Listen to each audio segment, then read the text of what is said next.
And we are live. Oh, I forgot to turn my phone on. Oh god. See, we're off to a great start. I just turned on the stream and just remembered that I was too busy yapping with you to actually turn on my VTuber. I forgot to turn my phone on. Oops. Oh god. Hang on. See, we're off to a great start. Hang on. There we go. I just turned on the stream and just remembered that I was too busy yapping with you to actually turn on my VTuber. I already broke everything. We're really off to a great start. Hang on. There we go. Only happens to the best of us. Yep. All right, guys, how are you doing? Welcome in. I am joined by Mongie for a super special extra bonus stream for you guys. All right, guys, how are you doing? Mongie, do you want to introduce yourself to everyone? I am joined by I'm Mongie, also Leeanne. I am the creator of the comic Let's Play and other chaos. Apparently I had double audio, but I think I just fixed that too. It's because I pulled up my stream. Well, I'm in stereo. I think I fixed it. I'm sorry, guys. I've already broken everything several times today. We're off to I told you my presence was going to curse everything. Techno... It's not even technomancy at this point. It's like a techno curse, I think. Yeah, what's the opposite of technomancy? When you break everything. I think there's a Commodore 64 somewhere with a pin in it, and it's got my name on it.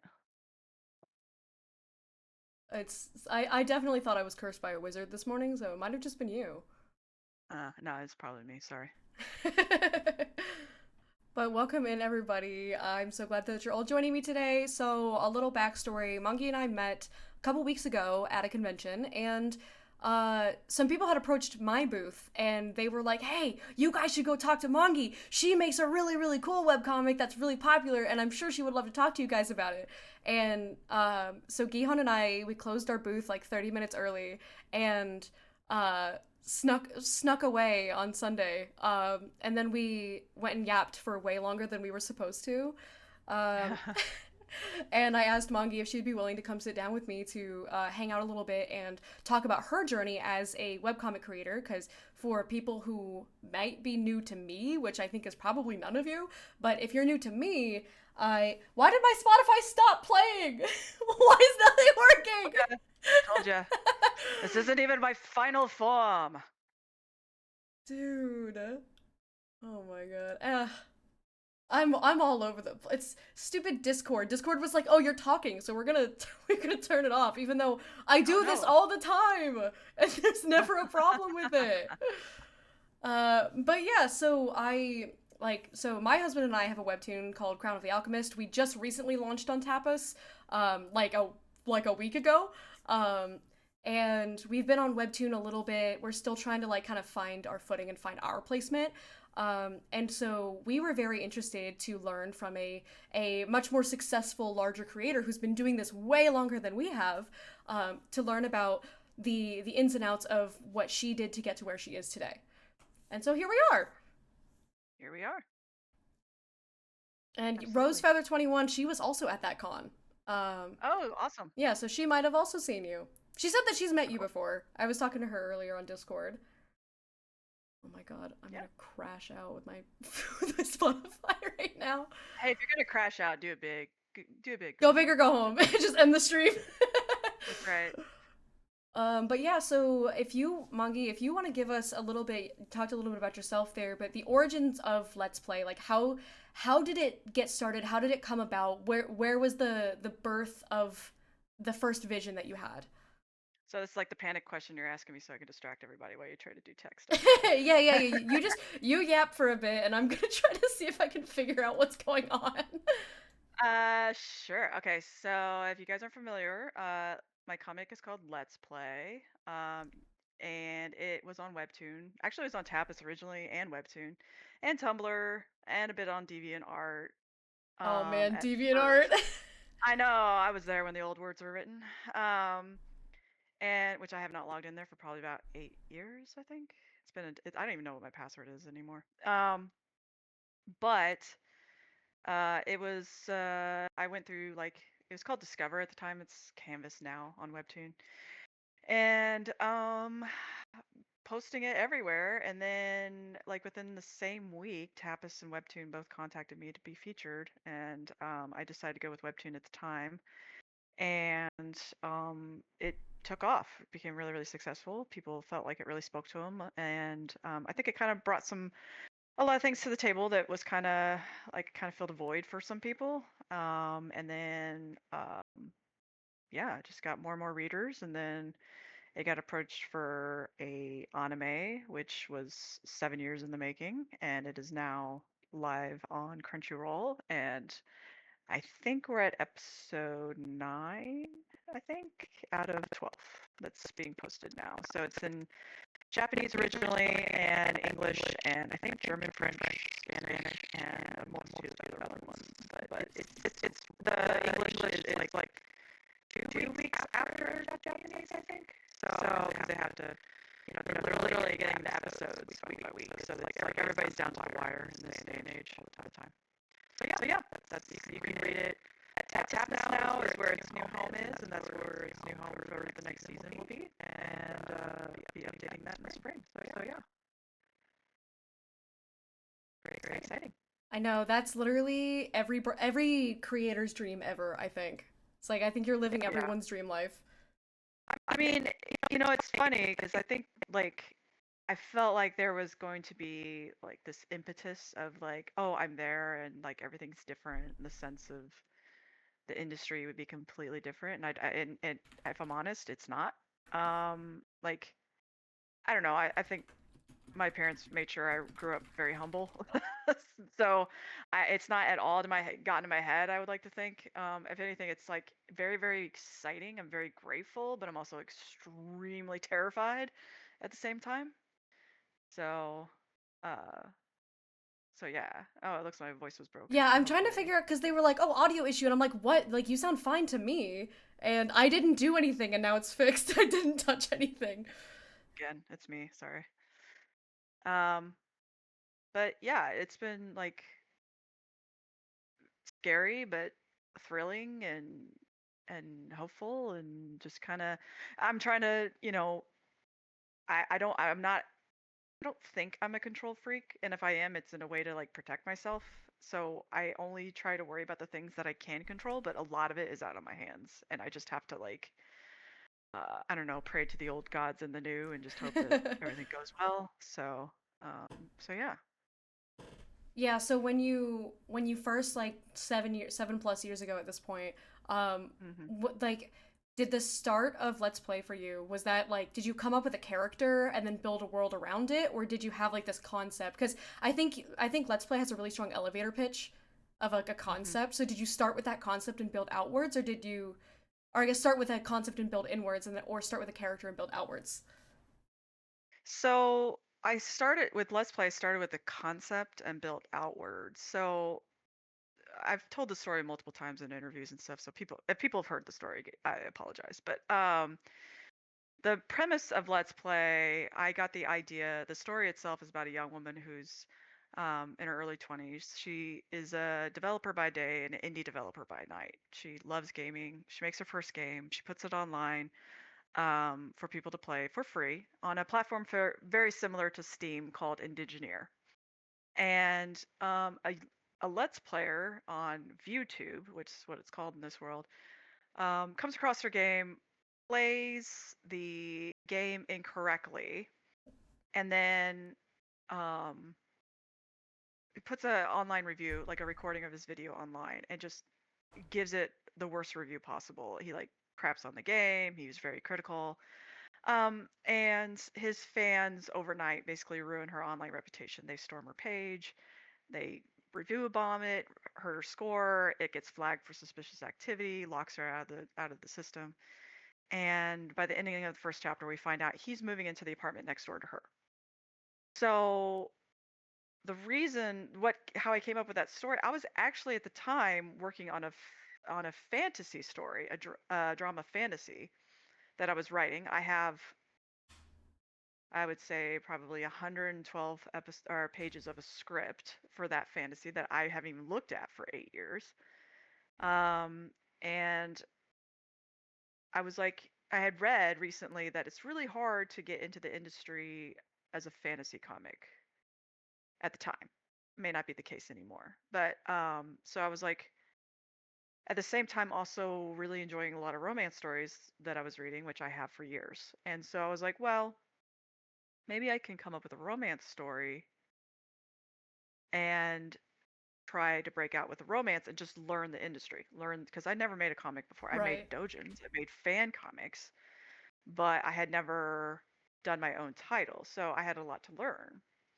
And so as I was working on this fantasy comic, I was watching a lot of Let's Players at the time. I was watching Markiplier, who I did t-shirts for. I did his YouTube channel art for that he had for a long time. I was watching Jacksepticeye, I love Game Grumps, and a few other Let's Players who aren't really doing it anymore. But um, so like a lot of my day-to-day work was just streaming Let's Players in the background. Those 15-minute like videos they were doing at the time. This was like in 2016. And so a Let's Player I was watching was doing a fan-made game, and the game was rough. It was like made with RPG Maker or something. And there was a lot of bugs in it. Their save points weren't very good, and they had to repeat and crap. It was rough. But the Let's Player review bombed the game. Well, I don't want to say review bombed. They were very critical of Right. it, and not cruelly, but like at the same time, I was like, this was like a fan made game, right? So I remember watching that video feeling really bad for the creator or for the developer. And so I was thinking to myself, like, what would happen if that YouTuber and that creator or that dev met at a con? How would that interaction go? Would the dev say anything? Would the creator, like the YouTuber, say anything? Um, and then you added romance, or I added romance, and that's how I came up with Let's Play. That was the premise. So it was like, well, I'll just try this title and see how it goes and get my feet wet. And it just ended up being hugely loved very quickly. That's yeah, like I think it's a premise that a lot of people can get behind. I think it's one of the reasons why it's so successful because people love for one thing, people love a slow burn, they love an enemies to lovers, like all of that is Mhm. already hits with people. But then like Yeah. it's like you said, it's like you had this idea because you were watching a lot of Let's Plays. And so it's like, Hmm. think of the millions of people who are watching tons of Let's Plays and then they open up Tapas or Webtoon and then they see, oh, that's like the thing that I'm doing all the time. Yeah. Well, it was funny because at the time, nobody like Let's Players were taking off in 2016, Mm-hmm. but nobody was really doing any media based on that lifestyle, that like influencer life. Or at least if there was, it was like beauty vloggers or Instagram models. It wasn't Let's Players. And so I was like, this is a whole like industry that people aren't really like looking at. And I mean, maybe it was one of those things that in history is just going to be such a small blurb that, or bleep in the radar that people aren't going to really build a lot of story on. But I was like, I feel there could be a lot of fun in this because there's a huge culture behind Let's Players and just like streaming, Twitch streaming, obviously. I mean, we're here. Right. So, um, and it's like I felt like there's this void of media that's not really like telling stories about that. So, which is also kind of wanted to emphasize it. And then when it came to like the characters, I wanted it to be a diverse comic, but I wanted everyone just to be like cool and vibe, right? Like they're Hmm. everybody's friends, and even Marshall, despite giving a bad review for Sam's game, he's like puppy energy, right? Like he was trying to in his mind he was trying to be helpful and review our game, and is like, you can't, like, this game is unplayable. He's probably frustrated with his own stuff he's dealing with, Right. um, trying to help her out. And then once he found out how devastating it was for her and like the results of his fans and stuff, I mean, he spiraled, right? Like he ended up getting hospitalized from it. So, and I think people like the comic a lot because it was all the characters are adults, right? They're in their 20s, Yes. and Yes. it's not the Okay. high school story again. I'm so So, glad you say that because that's like one of our biggest things with like Crown of the Alchemist. It was literally like what like everything is about like the teenage chosen one, the 16-year-old chosen one that's gonna save the world, like these young protagonists, and we were so like tired of that, and so like our main characters are 24 and 30. And like yeah. every character is over 18. There's one character who is 16 and she's like the baby. and everyone Right. else, it's like they're all grown adults. And because I think there's a market for that, and but I feel like that market is kind of untapped right now. Not a whole lot of people are doing that. Yeah, I mean, like, I feel, I mean, I'm up there in age, and I still love watching anime and reading comics, manga and manhwa and stuff. But like, here's an example. My Dress Up Darling. Like, I watched that and I loved a lot of that in the sense of like, my mom was a seamstress, like I know a lot about sewing Mm, and I love the cosplay aspect and how they go into the details. I like how they're bonding as friends. It could be really cute and funny at times, but when it starts getting like sexual, I'm like, these people are like 15 and 16. I feel creepy. yeah, Like I feel right. uncomfortable right now Yeah. watching this. And so the journey of like the cosplay and the friendship part I like, but the romance of it makes like when it gets sexual, it just makes me really uncomfortable. And Mm, so plus I would feel uncomfortable doing teenager. And I'm not saying adults shouldn't write teenage romance.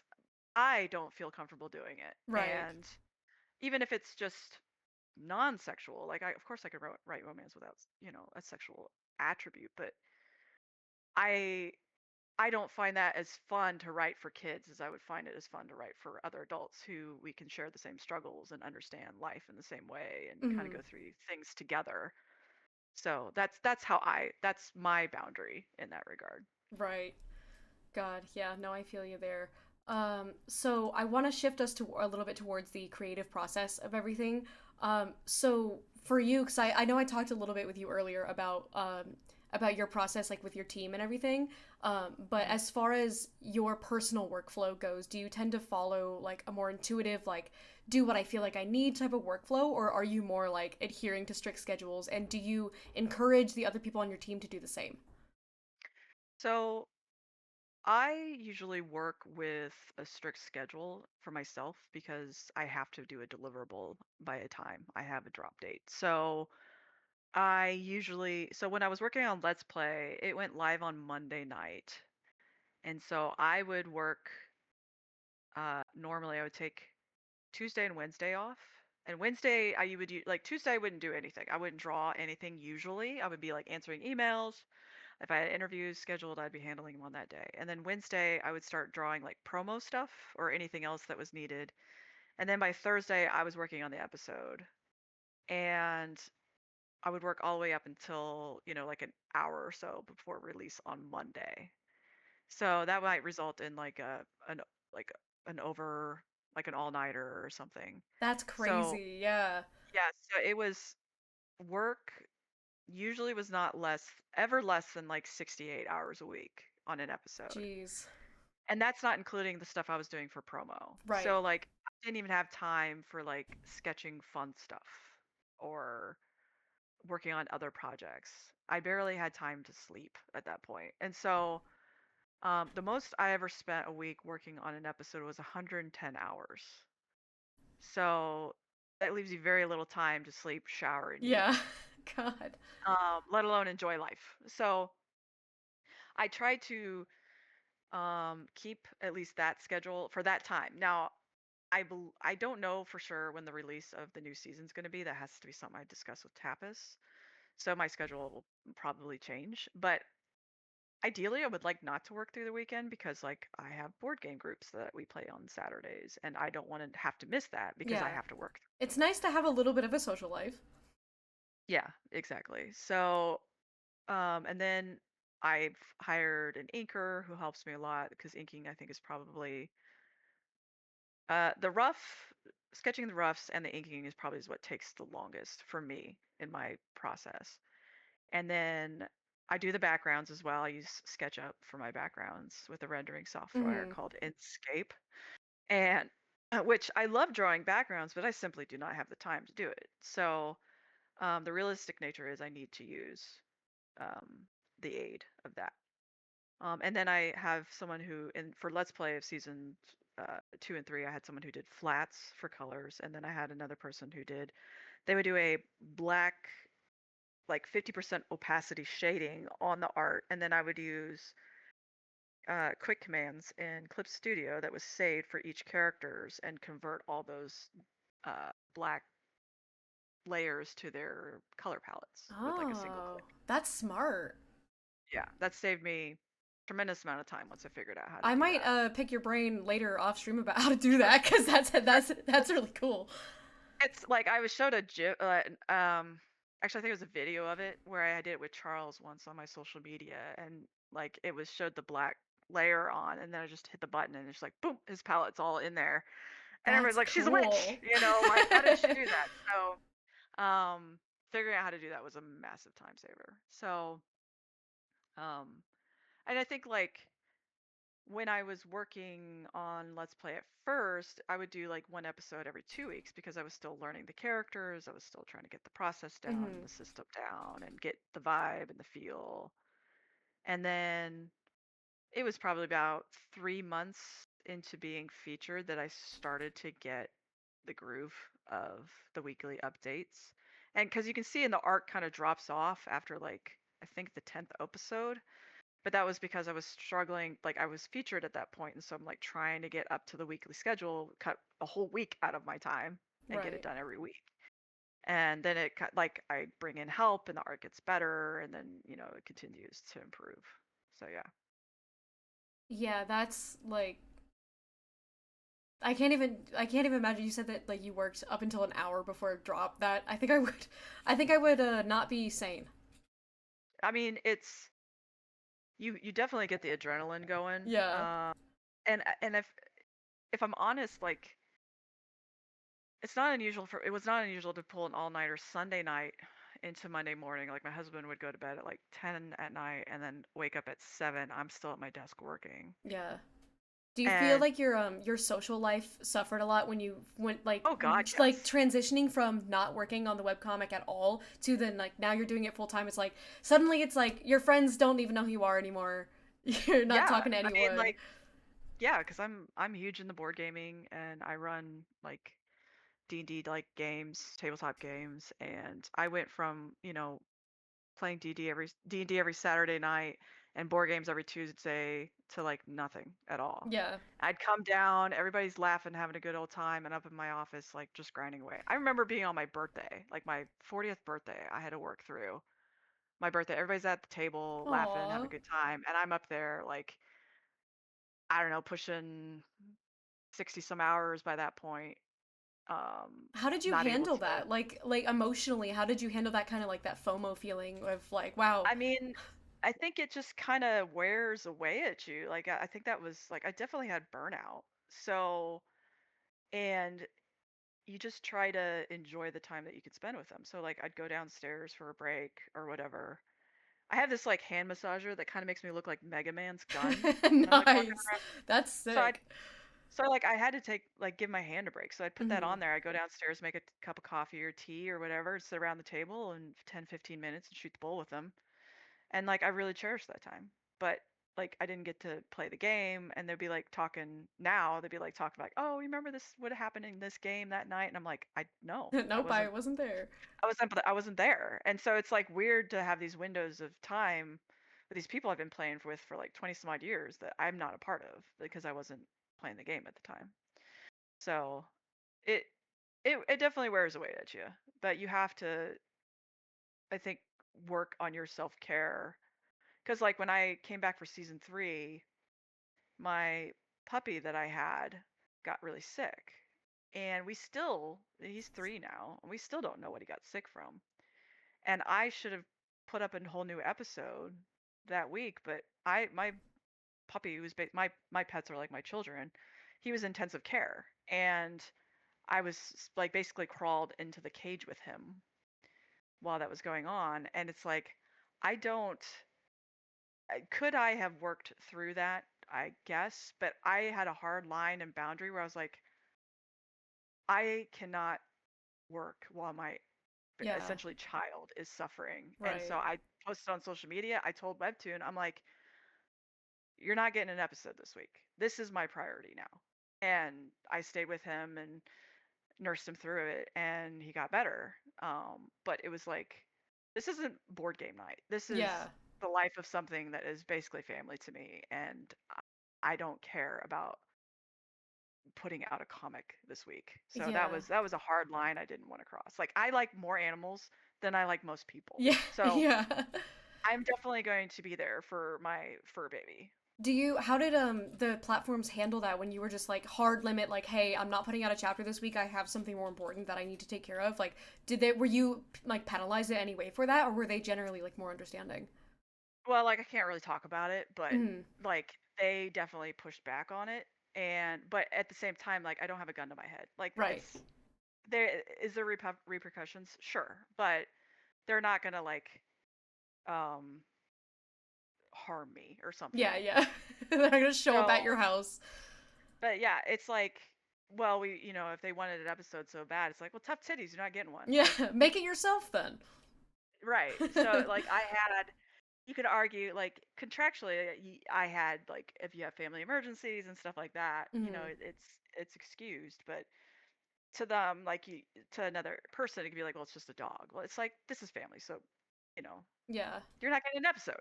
Yeah. Like, so it's just like was a fact of the matter. Like I can't work through this. Like I was an absolute wreck, and I think they just kind of voiced their disappointment in it, but we're like at that point by season 3, it was like might as well just not put up a fight sort of Yeah. thing. I'm glad that all worked out for you though, because I can't even imagine. Yeah. It like I mean, I think my family was frustrated with me at times because I was so busy. I couldn't do a lot of things. I couldn't go to a lot of events. I couldn't go to family gatherings because I had a deadline. And it Right. was contractual. Like I had to fulfill it.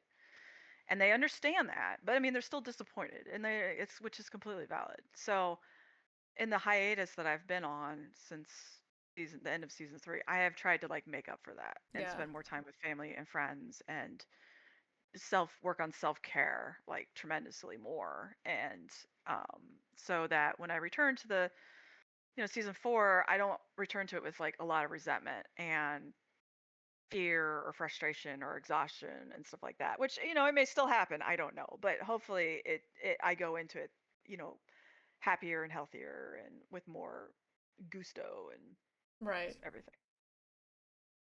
Yeah. Yeah. Is your family like now as a, in the last 7 years, do they understand what you do a bit better now where they like, yeah, it sucks, but we kind of get it because like it's a really, these are huge contracts that you're working with in huge studios. It's like, have they kind of learned to let go a little bit?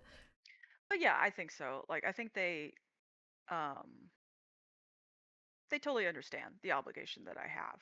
And I do think that they're very grateful and have been grateful in the past when I am able to take time off and Hmm. to visit with them and spend time with them.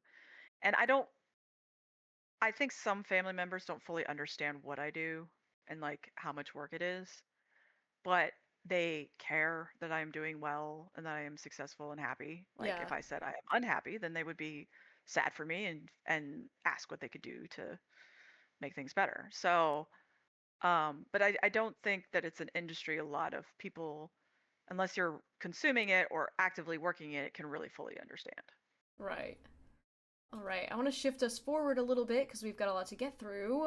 So I want to talk about the anime a bit because that, like I said earlier, that's everybody's biggest dream as a creator. It's like if you've ever made any sort of creative medium, it's like, oh, I would love for this to get like an anime adaptation one day. So I have a couple questions about that whole process. As far as the transition into it, how involved were you allowed to be? Like as far as storyboarding scripts, were you involved in any of the casting or visual development, or was it just like you signed a paper and let someone else handle it? So so when signing the rights for this type of stuff, which is like, the right to make an anime or a live action or, a novel or prose, whatever, there's like 3 ways that people can go about it. So if somebody comes to you and says they want to license the right to your comic and they want to turn it into a live action, for instance, based on the contract and how it's worded, it could be one of 3 ways. One is they want you to move out to LA and be in the writer's room and be on set and hugely involved or whatever. The other option is I mean, you probably already know all these things, but the other option is that they'll say we'll get your name right on the check, right? So they like have the rights to it and they won't Mm-hmm. ever have you involved. It's their interpretation of your property. The third option is somewhere in between the first two. So my situation was somewhere in between the first two. Like I'm not living in Japan right now. I'm not sitting in the writer's room, but they're sending me a lot of things that they want my approval on. They want my blessing on. Right. And um, for the most part, we're in agreement about a lot of things. Like I've a lot of what they send me, I'm like, that's great, awesome, love it. Or any changes that I made or that they made based on my request have been, for the most part, pretty mild. A lot of the story, there was more story changes than there were art changes. Hang on. They're So, saying your audio's getting weird again. You sound fine to me. I don't know what that's about. But everyone's saying that you sound all warbly. I wonder if it's on. I don't know what would be on my end if it is. Okay, it's whatever it is, it's back now. Weird. Strange. Sorry, guys. If it's something on my end, it is a little staticky in here. So yeah, it just I mean, like you sound fine to me through Discord, so I'm wondering if it's something with my OBS. But at the same time, like it gets better within a couple seconds. So I don't know. Continue. Okay. So yeah, so like the writing I had a lot more input on, and then so there was a lot of involvement from me, but again, this is they have access to basically tell the story in the anime format and their vision and kind of their voice. So there was a lot of involvement for myself, but there was a much more work on their end. Right. So, like, are you satisfied with the amount of involvement that you had? Yeah. I mean, would I have mind moving to Japan? Not necessarily. For, But everything's got a price, right? move you out to Japan wouldn't be right. too bad. It might be a fun new chapter in my life. But I think that I again, I think I've worked through being like a control freak. There's parts on it that I think I wish they had listened to me a bit more, but I think otherwise I'm very happy with it. Like I'm very proud of the work they've done. I'm very Mm-hmm. proud of the work I've done, and I'm very grateful for all of it. And um, I'm hoping that they're happy with it too. Yeah, that's awesome. Did anything change as far as like in the first, like 9 episodes right now? Have there been any like sort of liberties with it that you aren't like super keen on, or but you said you generally you guys have agreed on everything? Yeah, well, I mean, I don't want to talk shit on the anime, but I think that the I do. I will say I really like that they're emphasizing a lot more on the gaming aspect. They're emphasizing more on the um the friendship, the guild, and like the bond that everybody has, which is awesome. And I really appreciate they wanted to include that more and fully supported it. So there is like I don't think a lot of people realize that this anime is for a Japanese audience Right. first. Yeah. But I think a lot of people assume that because it's based on a comic by an American creator, it's actually made for Americans. It's not. It's made for Japanese.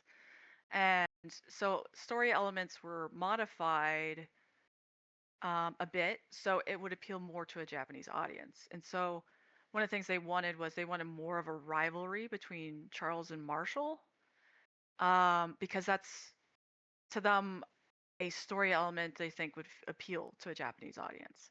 Whereas there isn't really, at least not yet, that facet in the story in the comic. Like Marshall loves everybody. He's not like he doesn't challenge people. He doesn't, have beef. Um and Charles is like, admitting possession over Sam's character and stuff like that. But they don't I wouldn't really say at this point they have a rivalry. So that's like one of the changes where I was like, okay, well, that's a change that they made stylistically for a Right. Japanese audience that wasn't in the original American flow. Yeah, that's like I could see where they're going with that, especially considering the Japanese audience. It kind of it ups bumps up those stakes a little bit and appeals more to like that type of the romance triangle. Right. Yeah, I mean, I get why, but like I one of the things about Let's Play is it like kind of pokes fun at a lot of romance tropes. And I think with the anime I was kind of worried that Japanese audience would think I was making fun of them, which Hmm. is not at all what I was trying to do. It's more like an affectionate teasing, like Right. Yeah. something you do to like family or people you love. It's like, oh, it's so silly, and I love this. Yeah. I love like everybody like say they hate the whole like, oh, there's only one bed at the inn sort of thing, but they love it at the same time. Like Yeah. they're like Yeah. it's Yeah. so cliche, but like they're like giggling No, into a song. So I love putting in like a cliche trope. I think because it's so because like you said, it's like it's they're at the point now where the absurdity is endearing because yeah, it's so overdone by like every form of media ever. But like that's kind of the appeal of it. right. I mean It's that's what we come like to the love. Wilhelm scream. Yes. It's like it Yeah. you're not watching a movie that has like a Wilhelm scream in it, and you're like, wow, my immersion is broken. I hate this so much. It's like oh, that's the funny scream voice from every movie ever, and you just kind of Yeah. point and Right. laugh at it. Right. So I my sense of humor, just my day to day, isn't like 110% snark. So for me to do like teasing about tropes and cliches and storytelling, it's because I love those things Yeah, probably. And yeah, I'm not trying to criticize or diminish anybody else. It's like it's just for us all to be like, huh, yeah, that's funny. You know, like yeah, we like that thing. So that's me. yeah. I completely understand that. But yeah, so generally like you really like the progress on the show adaptation and everything. How did you feel about like casting? Because that's like for me like as an actor who then stepped away from LA to do to do more art, I get Mhm. super into the casting behind everything, and picking like a voice kind of like a quote unquote like a voice claim for a character is a fun hobby of mine. It's like, oh, how would this person sound? And I've got a ton of characters where i I can't tell you what they sound like, but I'll know it when I hear it. So how was that whole process for you, like suddenly seeing all of the characters like moving and talking and having this voice? Yeah, so the when I found out who the Japanese voice actor was, I was absolutely starstruck because the cast is amazing and like I'm a sub person. I like to watch anime with Mm-hmm. subs if I can. If I have to like if I'm working what's going on, then of course I'll do like dubbed. Right. But I think it's probably because I grew up watching it in Japanese because they only had subtitles for a long time because I'm that old. But the so when I saw the Japanese voice cast, like Gray Fullbuster from Fairy Tail is voicing Charles. Like I giggled like a schoolgirl. Like I did. It was awesome. And Kenta, who voices Samuel, who's Sam's dad, also voices Bowser, the dog, and he's perfect. So like when it came to voice acting, I had no say in the casting. I had no say in the casting of Japan or the U.S. Nothing whatsoever. Now the only thing I could do is say um, I could do like a list of the characters and say this is what I think their voice would sound like. Right. And so in Japan I did Japanese voice actors, and in the U.S. I did American like English speaking voice actors. Mm-hmm.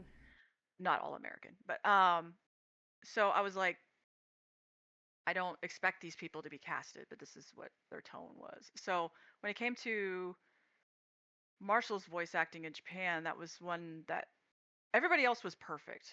Um, the voice actor for Marshall is perfect as well, but I had originally imagined it a completely different voice. But the actor they picked for him is absolutely lovely, and he's got the great energy, and he can, you know, be serious when he needs to be.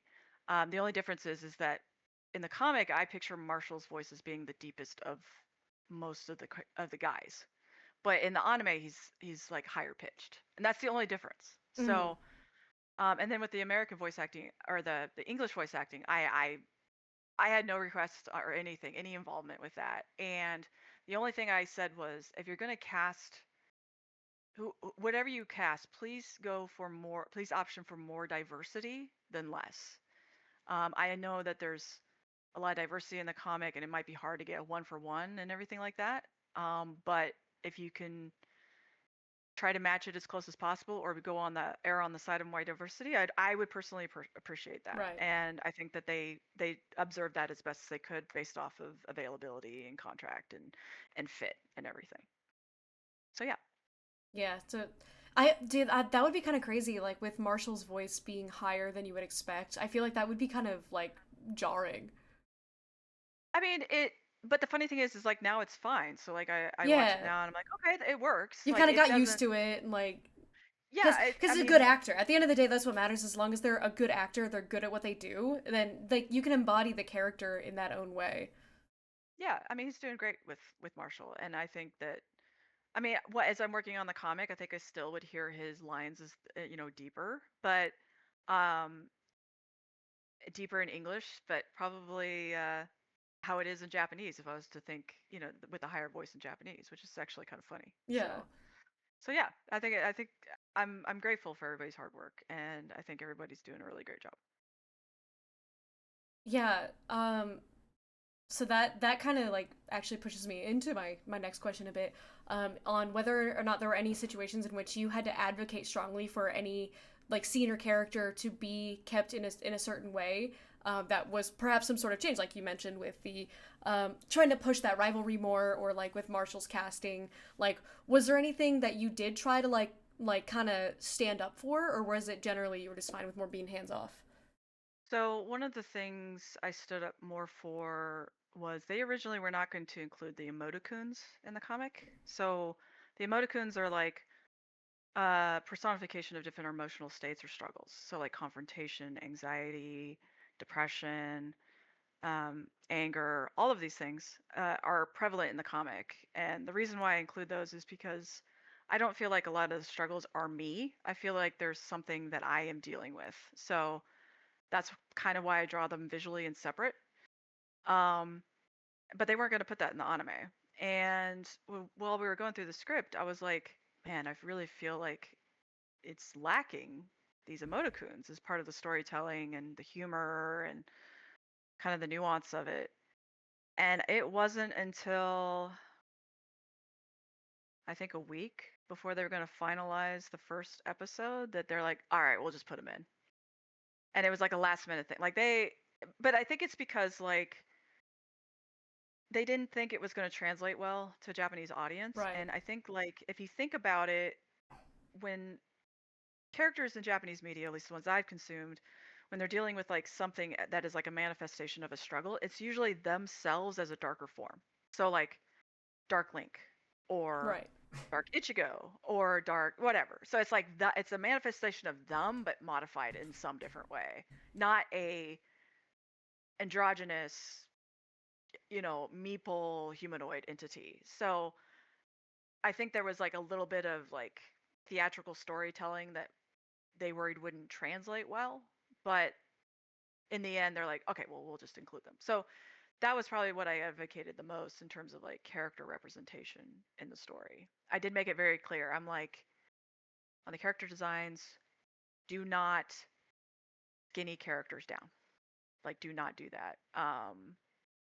And I think that they respected that a lot. Um, they really wanted to make Link a lot skinnier because he's a beefcake guy. He's like into CrossFit, Yeah. very buff. And they're like, well, he's a romantic interest. And normally in Japan, they're like lean and svelte and Yeah. stuff like that. And I'm like, do not do this to my beefy boy, right? And I was like talking to the producer, and I was like, I don't know how you like how to convey to them how big he is, but and how to do it in Japanese, but tell them that if he's on top of you, he's gonna crush you. That's how big he needs to be. And she's like, I don't know how I'm gonna translate this. So it was like, okay, well, I mean, do the best you can. So, um, but they came back a couple times, made him a bit bigger. Monica, they didn't make her as curvaceous. She had like no butt the first design, and I was like, Unacceptable. please give my curvaceous lady back her bum. And they're like, oh yeah, yeah, of course. I mean, they didn't really push back on that at all. Yeah. So, and otherwise, I felt like they the style is different, obviously, because they're trying to play like more on a retro. style, like a 90s style anime to appeal to more millennial Japanese, Yeah. which I think it looks cute as heck personally. Yeah. Um and so otherwise like yeah, I think they've done great. I think they've done a great job. Yeah. So, on all of that, what do you think has been the biggest milestone as far as like, because you've had so many major milestones for your life and like throughout all of this whole process in the last like 7 years, like what is the moment that really just made you feel like I made it? I still don't feel that way. Is that weird? Like I still don't feel like I'm there. What do you And think it maybe would that's take? I don't know. I do not know what it would take. Like I still feel as though I am a lady who is just making comics in her home office. Yeah. But I mean, that's a good thing though. It keeps you humble. Well, I guess, and like I don't it's weird in that in this industry female creators are on the climb in the US for comics. Mhm. And I think there's some of the old guard that's not entirely kosher with that. Yeah. And they are kind of pushing back on it. So they, some people I talk to in the industry, because I travel a lot, like San Diego Comic Con, New York, Baltimore, all that kind of stuff. Um, some of them don't want to make me welcome, Yeah. which says more about them than it does me. And I know Right. that. But also there are some people who are like, wow, that's awesome. You know, like they do traditional American comics and hero comics and stuff, and they're like, they want to hear about my process and they want to hear about my story and my journey, and so it's like I don't know if like reception from my peers, if that change would make it click. I don't know, but otherwise it's like I have to remind myself, I'm like, my comic has an anime, like that still hasn't sunk in entirely. And Right. I don't know, maybe one day I might wake up in a cold sweat and be like, ah, I haven't, you know, I don't know. But I still don't feel like I'm, you know, there or some sort of upper echelon or anything like that. I still feel like I'm in the weeds, I'm in the bush, trying to blaze a trail somewhere and just praying I don't get ticks and bites and scratches Yeah, along the way. right. But they're bound to happen inevitably. It's Yes, more about unfortunately. how you handle it. Yeah. I Yeah. think it takes a lot of grit to really just do what like just being a creative person in these industries at all. It requires so much fortitude. Yeah. Agreed. I mean, it's I don't think a lot of young creators in this industry really understand just how much work it is. Like, I think I see a lot of them get dazzled by the glam of it, of Yeah. having, you know, their characters on banners on front pages Mhm. or banners at subways or whatever. And they're like, "Oh, I want to be there. I want that." And it's like it's not all puppies and rainbows. Like it's rough. Yeah. And I think I've seen a lot of creators try and burn out Yep. horribly. Yep. I've seen And that so much. yeah, and it's like I was talking to somebody at a platform that shall not be named, and I told him I was like, I'm working like 80 hours here. I'm freaking killing myself. And they go, "Oh, do you know the creator or the artist for Solo Leveling Warrior?" And this was like 6 years ago. And I was like, I don't. I've heard of the title, but I don't know the creator. I mean, Mhm. he's Korean, I believe. And he goes, well, he locks himself in the studio for 100 hours a week and cranks out these episodes. I think he also passed away, didn't he? Well, here's the thing. So I go, is this person I was speaking to is Korean? I go, I know there's a word in Japanese for working yourself to death. Mhm. Is there one in Korean? And he just shrugs and he goes, yeah. And Yeah. then like a year later, that artist died. Yeah. And he's younger than me. Like Yeah. he was born 3 years before or after I was. So like people are dying to do this job, Yeah. literally. And I don't think people who are younger, bright-eyed, bushy-tailed realize how much work it is and how difficult it can be. Yeah, that's actually like that's pretty much what my next question was about, like independent creators, like smaller creators, and like finding that transition. So like for you working with like adaptation deals for like Crunchyroll and then just working with major platforms like Webtoon, Tapas, etc. Like what do you wish that those younger newer indie creators, like what do you wish they knew? What do you think they could take with them? Um, Like additionally um, onto all of that, like this yeah. like this grit about everything that you have to do. I'll give some advice to help their life a little easier. Trying to do this. So one advice would be, if you're gonna work on your story, know how you're gonna end it. Right.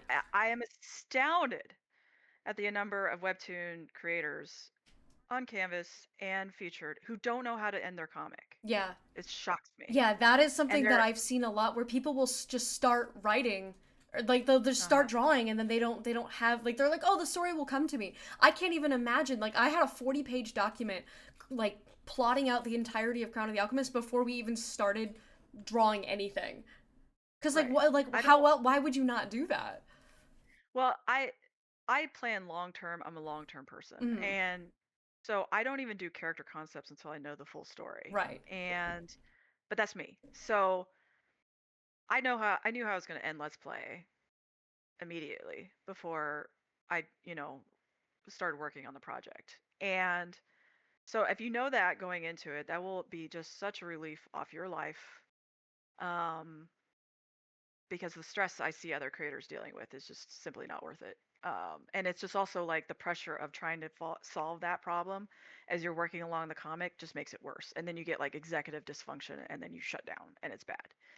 Um, the other thing I would say is do an outline for your plot and don't, like, of all key points, and don't worry if you feel you need to move that around Mhm. because I did with mine. Yeah. I had to in some cases due to outside influence.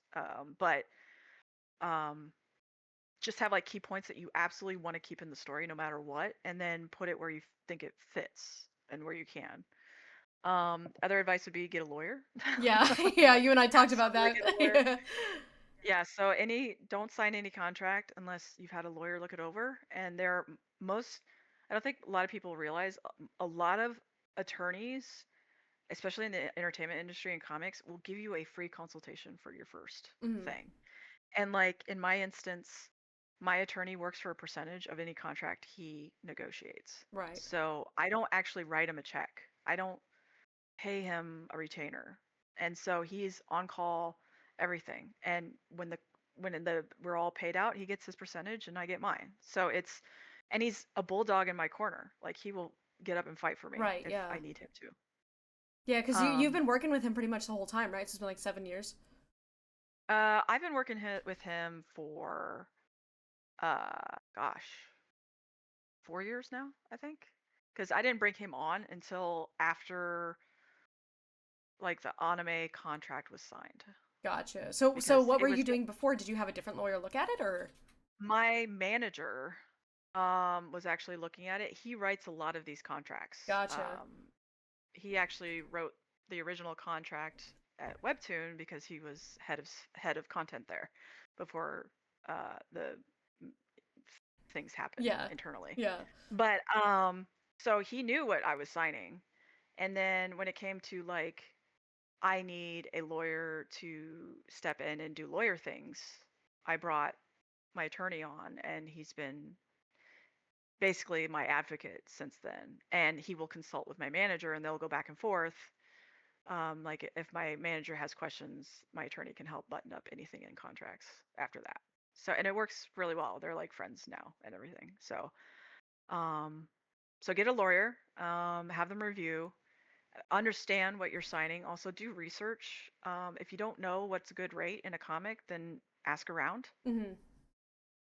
Because I think people assume that since other artists are doing it, that you all have the same contract. That's not necessarily true. Some other advice. If you can afford help, then try to get it. Like I don't have any W-2 employees at all. I Mhm. don't. I can't. I contract work out. If at most I give Yeah, I 1099s. was gonna say ours are 1099s. Yes, 1099s and ECs, I think is what they are now. Mm-hmm. And it used to be miscellaneous, but which means I give them I contract them for what I need, and they, as long as they give me the end product of what I need, that's great. If they were a W-2, I could tell them how to do everything every step of the way. Right. Yeah. But since they're not W-2, I don't have that right to do that. And that's fine with me. I don't like, just give me what I want. I don't care how you do it. Yeah, I think So, creative people work better with that 1099 type of contract where like you allow them the freedom to work when and how they need to as long as they're getting that deliverable cuz like I every person who works creatively they get so stifled by requirement. And yeah, so I think like that's why we didn't do W2s for ours because like I was like, yeah, you guys can do what you need to do when you need to do it as long as it gets done. right. Have that Exactly. freedom. So don't feel that like you have to, if you need help, you have to like hire employees and do like all that crazy stuff. That's not necessary. You can just do contracts. I think if you pay over $600 a year, I think, Yeah, yeah, it's then you have 600. to provide them with the 1099, and it is super easy. Like, do Yeah. not be intimidated by it whatsoever. And if you can afford it and it saves you like 20 hours a week, my God, hire it if you can. Yeah. You can afford to. Let's see. Other advice would be like look into like microtransactions, or like Patreon can be hugely helpful.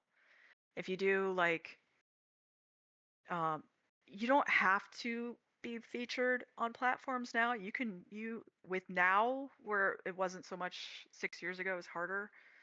Now you can do things on Patreon. You could do Fast Pass. You can do tiers. And if you have, 1,500 readers paying them $1 a month each, that's $1,500 a month to get access early to your episodes. And you could do other tiers and Right. go 5, 10, 15, whatever you want to do.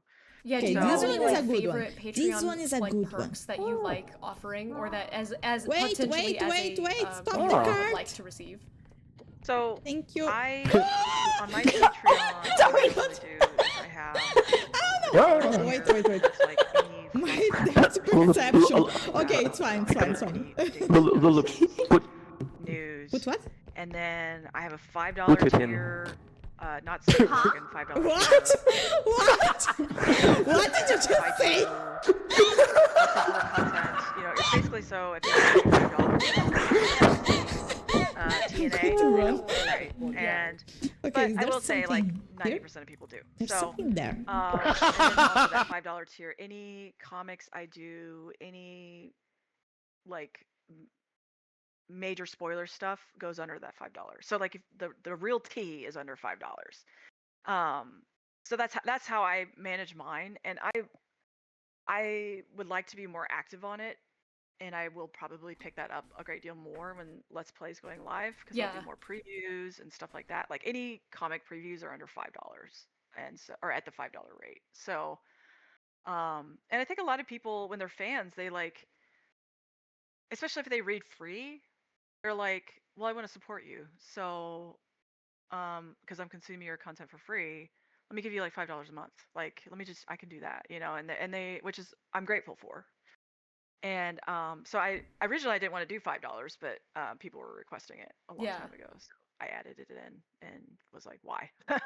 So I worked on trying to get in the tier to have it something special for it. Yeah.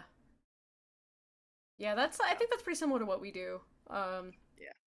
but yeah, that's a lot of really really good advice for younger creatives. For all of the contacts that you had, like your lawyer now and the manager that you were working with Webtoon and yada yada yada, everyone that you think helped you get you to where you are. How did you like end up meeting them? Well, my manager I met because he was head of content at Webtoon at the time, and we hit it off really well as friends and got along really easily. He's a very easy guy to get to know, and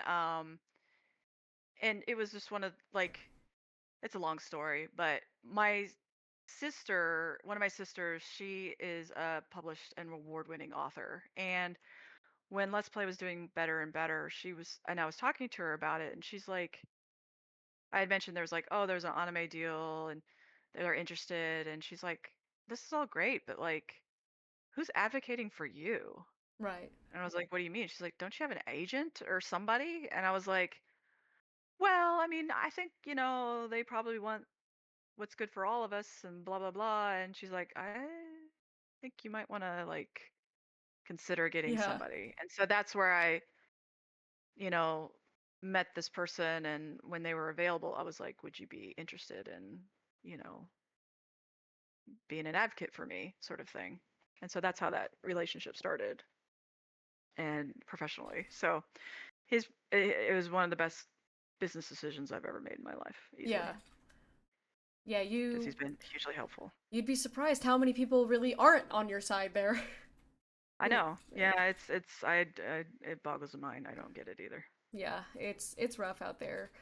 So for other advice for young creators, how would you recommend that younger artists prepare themselves, be it either creative or mental prep, for the type of opportunities that you have, like originals contracts, like anime deals, like stuff like that. The mental and creative prep. What would your advice be for those people that are hoping that they can achieve that same level of success? I think what's important is that you maintain an update schedule, that people will return. They have an expectation to return. Like they make, like if you post every Wednesday or something like that, they look forward to Wednesday, and they're looking forward to seeing you post. And it really does. It is legit. It really does help. And so I think it's important to have an active update schedule. Oh, you're getting crunchy again for everybody. I'll yap for 5 seconds and then it'll it'll fix. This has been happening, guys. I don't know why this is happening, but it happens and then it gets better in like 30 seconds. But I think mine is fine. But yeah, this is Mongie's been giving us a lot of really great advice for everyone who's coming in. Hi Lulu came in with the raid. Thank you so much for that raid. I hope you had a fun stream. I'm sitting down with Mongie. We're talking about the process of being creative and the journey of going from just a girl who makes comics to one of the most successful comic empires and getting a Crunchyroll deal. It's cool stuff. Yeah. Let's see if the Are we back? audio's Yeah, are we back? Are we back? correcting at all. Did we fix it? Is she still crunchy? I'm try not to touch my like wires or anything. Okay, it's good. It's good. Okay. But yeah, so we're talking about creative and mental prep for large scale opportunities, and you mentioned scheduling being the biggest one. Yeah, I think that readers really rely on that a lot and look forward to it. It's the, you know, it's Schrodinger's dog sort of Yeah. situation. Like, oh, it's Wednesday, and they start, salivating. Yeah, yeah. And then I think also what's helpful is, um, for me, like one of the things about burnout and also maintaining creativity and artist and avoiding artist block is don't stop doing what you enjoy that got you into wanting to make a comic. Right. So when I was working on Let's Play, I stopped reading comics because one, I didn't have time, and two, I didn't want to accidentally plagiarize somebody else's work, Yeah, yeah. which I would never do intentionally, but sometimes it kind of becomes your subconscious Yeah. concept in I'm the your same head. way. Yeah, and so I stopped reading, and then I think that as a result of that, it made me forget why I loved comics and why I loved working on Hmm. story writing. And so, because I talked, like my first year I went on hiatus, I was so burnt out. I was like burning at both ends and the secret middle end nobody talks about. Secret third end. And yeah, and I was like, I was talking to all these great creators, Riley, Tom Zoller, Ryan Benjamin. Like, if you know the comic industry, these are big names. Hmm. And I was like, so how do you avoid burnout? Like, what makes you look forward to doing this? And they all had a lot of great suggestions. But like Riley told me, he goes, I just start reading comics again. Just remember what it was that I liked so much about it. And I was like, shit, is that what it is? Is that what I'm missing? And so sat down, and at the time I was on Manta and I read like 30 comics in like a weekend or whatever. And just kind of remind myself why I enjoy doing it. Yeah. And then like after I don't know, the 20th episode or 20th like story, I was like, oh man, I'd love to have that feeling telling a story in that like that kind of energy and telling a story again, and start feeling that spark kind of kindle Right. back. So definitely would suggest that. Like, don't fall out of love with the industry because that would be devastating. Yeah. Yeah, I think that's a really good advice.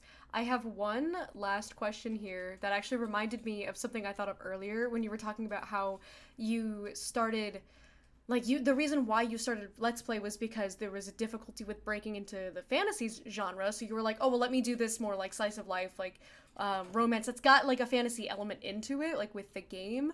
um, but like if you could go back in time, uh, would you still, like, knowing what you know now, if you could go back in time, would you still start with Let's Play, or would you actually do that fantasy that you wanted to do originally? Oh, I would absolutely start with Let's Play, knowing what I know. I think Let's Play's been a great um, breakout comic Mm-hmm. for me. Um, I think there's a lot of things I've learned from it, and like not just the facet of storytelling, but the facets of audience. And because like I was doing fan art before then, and fan art really narrows down your audience to a niche to the point where like everybody's usually like, if you don't like your stuff, they're not going to be there. Yeah. But like with a comic and a story, people come for the genre and you get more traffic that way. Right. And um but I think I would understand more of like audience feedback, try not to take it, one, read it really. Because they don't a lot of audience doesn't have your best interest at heart at Right. all. Like they Yeah. don't care you worked 110 episodes or 110 hours that week. They just want a longer episode. They're like, Yeah. this is really short. They don't care if you killed yourself for hours on a single panel they looked at for 4 seconds. They Right. don't care. Yeah. I have to tell And that a lot to our so, like some of our other team, especially with like backgrounds and stuff, right? It's like backgrounds, like do your best, but just remember that people are gonna look at it for like 4 seconds and they're gonna mostly be looking at the words and the characters. right, like they care about the bigger picture Yeah. and less about the detail. And um, so I think going into that with that mindset of like going, don't fret over poses or hair or whatever, just get it done and make sure you get the point across of what you're trying to portray in the Mm-hmm. art, and you're fine. Right. Like, I don't work on Let's Play with the intention of winning accolades or awards. I absolutely do not. Like Yeah. people, when I was nominated for an Eisner, I'm like, there's no way in hell I'm Yeah. winning that thing. Yeah. And I told my manager, and he's like, well, not with that attitude, you're not gonna win, And I'm like, there's no way that I'm gonna win that award. I didn't think I've been nominated for a Ringo multiple times. I'm like, there's no way I'm gonna win a Ringo. Like, my art's not that good. I use a 3D modeling software for my backgrounds. Like, I get it, right? And so when it won the Ringo for Best Hero, I was like, okay, like Sam is pretty badass, right? So like that was because people loved her character, and that was awesome. Yeah.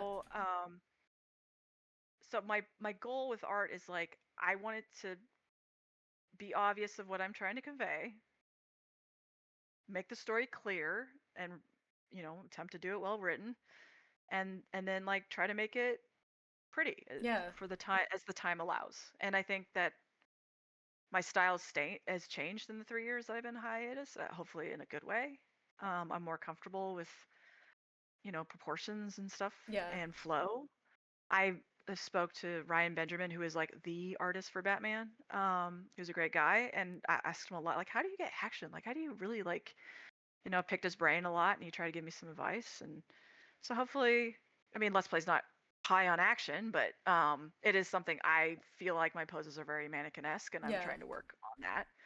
So, Yeah, you should so sit yeah, down and I'm with Gihan at some point because he does all of our sketches and everything, but he like in the 6-7 years that he was an art teacher, he developed a lot of these like strong fundamentals for that type of stuff. So Gihan's dynamic thumbnail sketches make me want to throw up. I'm like, this is not like, what do you mean you did this in like 12 seconds? And it's just like a really beautiful gesture sketch of like some crazy dynamic action pose. It's crazy to me.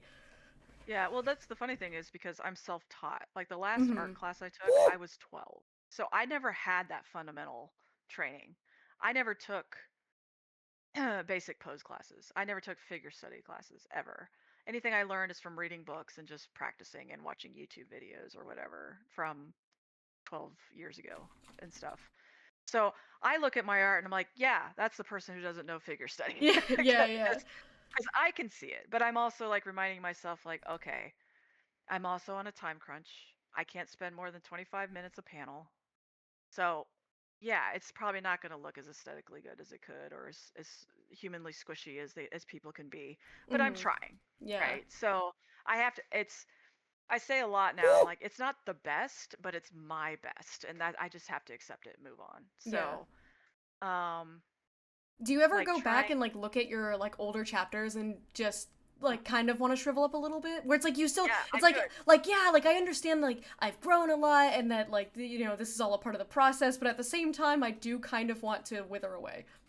Yeah, if I'm at a booth trying to sell my book and I'm like, oh yeah, this is the first volume, and like open it up to show them, I'm like, you know, like, open up to like the end of it. It's like yeah, I'm like, don't it the art gets better, I swear to God. And or like I'm like rereading the old stuff so I can like remember what seeds I planted and what was said, and I'm like looking at the art, I'm like, God, learn how to draw elbows already. Like it's just it's bad. Like it's bad. It's very cringy. It's very painful for me, but and I'm very embarrassed by it. So I'm like, it really is like a self-conscious like I mean it's actually like I mean it gets better. The art gets better. Yeah, so, I'm so glad to like, know that that's a universal thing.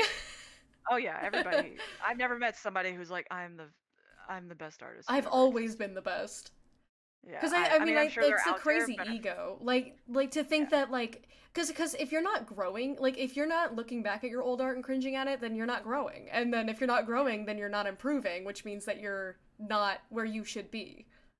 Yeah, exactly. I don't think I will ever settle and be like I'm good enough. I don't think I would ever do that. I think I will always.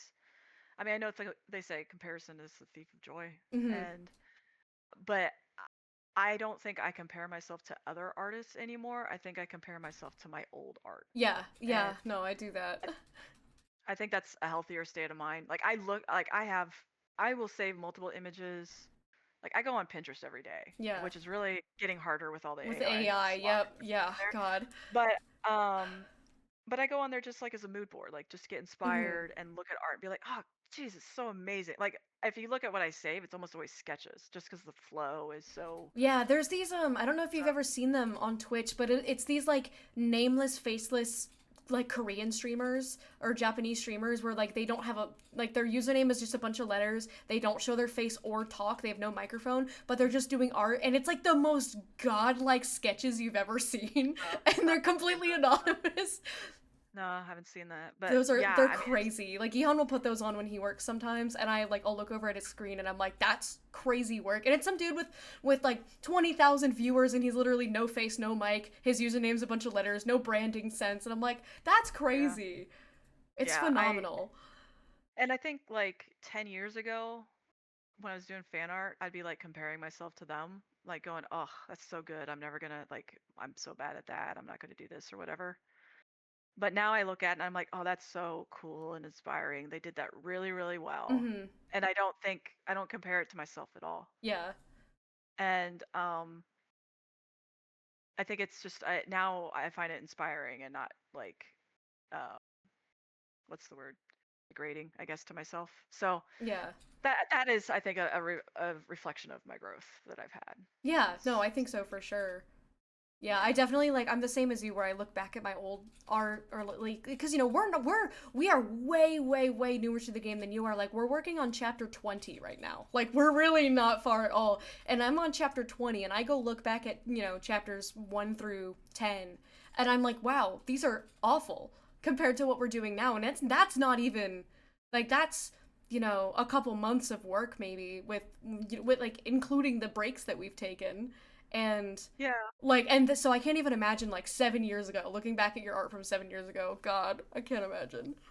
Well, yeah, it's like the continuity of it. Like Yeah. Marshall's changed since the first episode because I wasn't familiar with him. Like I was still trying to learn how to draw his hair from multiple angles Yep. and how do you draw faces and their chin and what's their clavicles like? Their Like you don't elbows. their elbows, like you don't it's one thing to like draw like a three-quarter view or like a profile shot and just do that 100 times, but like if you're trying to do panels, each panel is a little art piece. So it's like you're trying to do flow and interesting poses and Right. natural poses and stuff like that, and it just starts getting kind of like intense after a while. And like I can't even tell you how many times I went to draw somebody standing and I'm like, they look like an idiot. Like standing there, how do you put their hands? What do you do with their hands? What do I Yeah. do with my hands when I'm standing? You know, and you start staring at people in public because you're like, that person stands with their arms in a weird way. And you're like, how would I draw that? Like I stare at my husband's elbows and I'm like, I see. Let me see your That's how the elbows. musculature. Because men's elbows are weird. Yeah. Okay, they're like the muscle that like wraps around and goes around into the wrist and stuff like that. When you have simplified line art, it's really hard to not make it look like it's weird. Yeah. But when you have shading, it's fine. So it's like I don't know.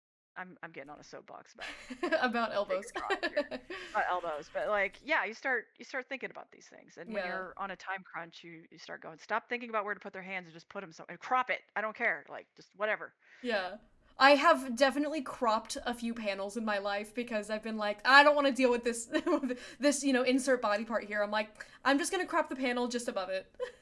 Yeah, I've right. done that. Zoom in, Yeah, I'm gonna whatever. zoom and enhance a little bit so that way I don't Bigger have to speech draw. bubble that covers. I don't care. And then they're like, well, we're gonna localize this for another language, and what's all this shit under the bubble? You're like, ah, shit. Don't worry about it. So Don't worry about it.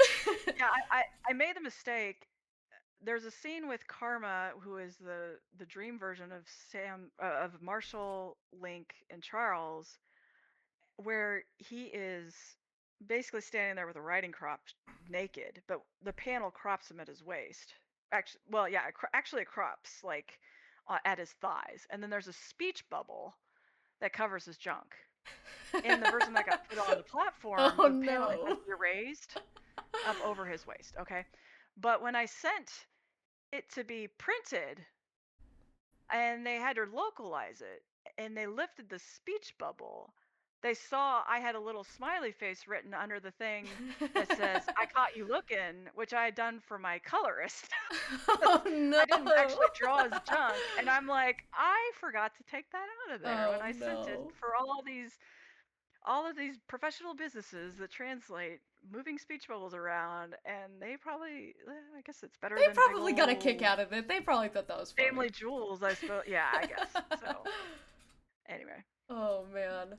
Um I feel like I was gonna say something. Oh yeah, because with us with Crown of the Alchemist, like with Gihan's sketches, he loves to do foreshortening, and Mm. foreshortening has been the bane of my artist journey because they look like a little kid that's like I flew up, and I flub. I like if I look at someone doing foreshortening, I'm like wow that looks great, and then if I try to do it, I'm like this is the stupidest thing I've ever drawn. So I've had to learn how to do foreshortening very well in the last couple of months because whenever Gihan's trying to do like you know the different like you said where like it's a dialogue and you're trying to draw like all these different angles and stuff because it's like these are just people standing, so he'll always do like a top down like foreshortened with little tiny feet, and Mhm. I've had to get really used to those. I hate them. Yeah, I mean, as somebody who loves shonen manga and like read it a lot, I love foreshortening for a lot of storytelling ways.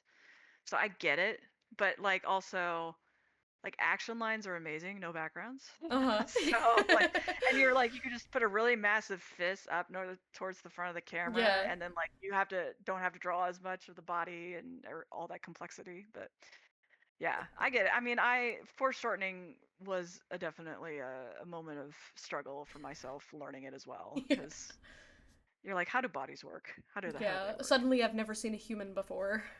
Yeah, yeah, that's me and elbows. Yeah, absolutely. It's Elbows are weird the because like I'm like fine with things like hands. Like hands are easy. Like most people struggle with hands. That I talk to, and I'm like, I think it's because of my ADHD. The easier it is to draw something, the harder it is for me. Like hands, I can get into it, and I'm like, oh, it's so complex. You have these cylinders, blah blah blah blah, blah tendons. Yeah. But elbows, it's like you just do like a right angle, like, and I'm like, no, there must be more to it. So I think it like feet are easy again, but I drew a lot of Naruto fan art, so maybe it's because I'm just used to drawing toes. I don't know, peeking out of shoes, but um, so yeah, it's I don't know, it's weird. Yeah, no, I completely feel that. Yeah, I want to go ahead and open it up to some viewer questions a little bit, because I know that some people were asking questions earlier, and I wanted to make sure that we have a little bit of time to go over everybody's questions. So, chat, now's your time, now's your chance. Um, I don't know if you want to scroll through and find questions that you want to talk about, or I can also just pick some stuff. Oh, you can pick some stuff. All right, It's your channel. We'll let you police what is. you're the special guest star extraordinaire. Ooh. Is Sam inspired by anyone or just a brain baby? So yes, Sam is actually inspired by someone. I had a very good friend of mine who was I met through DeviantArt, and she was kind of like a little sister of mine. Aw. She was 19, I believe, and she was born with horrible scoliosis and had a lot of upper respiratory issues. And so a lot of Sam's health is based on this friend of mine. And Sam doesn't have scoliosis. She was born extremely premature. But my friend passed away and suddenly. And so Sam is based a lot on her sweet and kind and loving nature, and how she was, despite being sick, was always coming to the defense of all her friends and Aw. supporting them. And by by doing that with Sam and my friend, I feel like she's kind of living on in a way for me, and kind of in remembrance, I guess. So she is loosely based on a good friend of mine that passed. But I will say, like, not only one other, actually, I think two people know this. Sam's hair. So my favorite movie of all time is Kiki's Delivery Service. Classic. Sam's A good hair. one. Yes. So Sam's hair. You have the flat color, which is a light gray, light brown. The shadow over her hair, the darker brown. That is the flat brown color of Kiki. So it's the same palette color as Kiki. It's like my little homage to Kiki's Delivery Services. I'm Yeah. using the same shading. Color for Sam is the flat color for Kiki's Delivery Service. Not really anything big, but to me it's special. Yeah, that's so fun though. Like just having like a little, almost like an Easter egg to a favorite piece of media. Yeah. I also have a, so Gihan actually DM'd me this question the other day. He wanted to ask what you think the three main attributes to a successful comic or webcomic would be.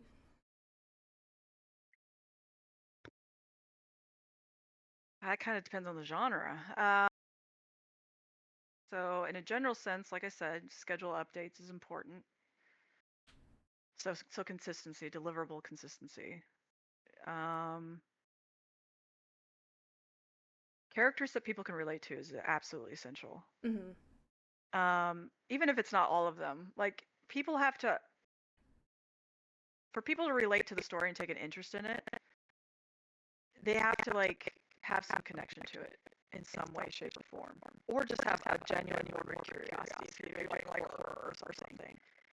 But I think having characters that people see themselves in, or see similar struggles to, is really important. If I look at a lot of the titles today that are popular, that would be very consistent theme, I think. Right, yeah. And the third one would be, I don't want to say originality, because that's not necessarily the case. It's also like we live in a day and age. I was talking about this the other day with Gihan, where like there's hardly even originality anymore because every story has been told in some way. Like all you can do is kind of like regurgitate the types of stories that you've taken in and like make something out of it. But it's like we're all getting clay from the same pot, I guess, from the same like bowl of clay, and we're all trying to make stories, but there's only one pot of clay. Yeah, I think like if you want to tell a story following tropes, like Let's Play has plenty of tropes in it. I'm not gonna say it doesn't because that's not true. I love a good trope. I do too, and I think most people do. That's why they're popular. Yeah, exactly. But like, let's say if you want to do an isekai, for instance, they're everywhere now. The market is flooded with isekai. Mm-hmm. You need to bring something original to that story plot device Right. that makes you stand out. What makes your story different from everybody else's? So if you're going to offer something original, you can't to do something truly original that's never been written before. I cannot promise you it's going to do well because it might be so niche that people don't enjoy it. Yeah. But if you're going to do something that follows tropes, add your own voice to it that makes it stand out. That would probably be one of the hallmarks of a popular story is you're bringing something new to an already established table, that you're adding a new dish Right. to a Yeah. feast that people love, and that's what you need to find. Yeah. What's your recipe? If you're bringing mac and cheese and everybody else is bringing mac and cheese, what? They got no reason to Add bacon. eat your yeah. Add bacon.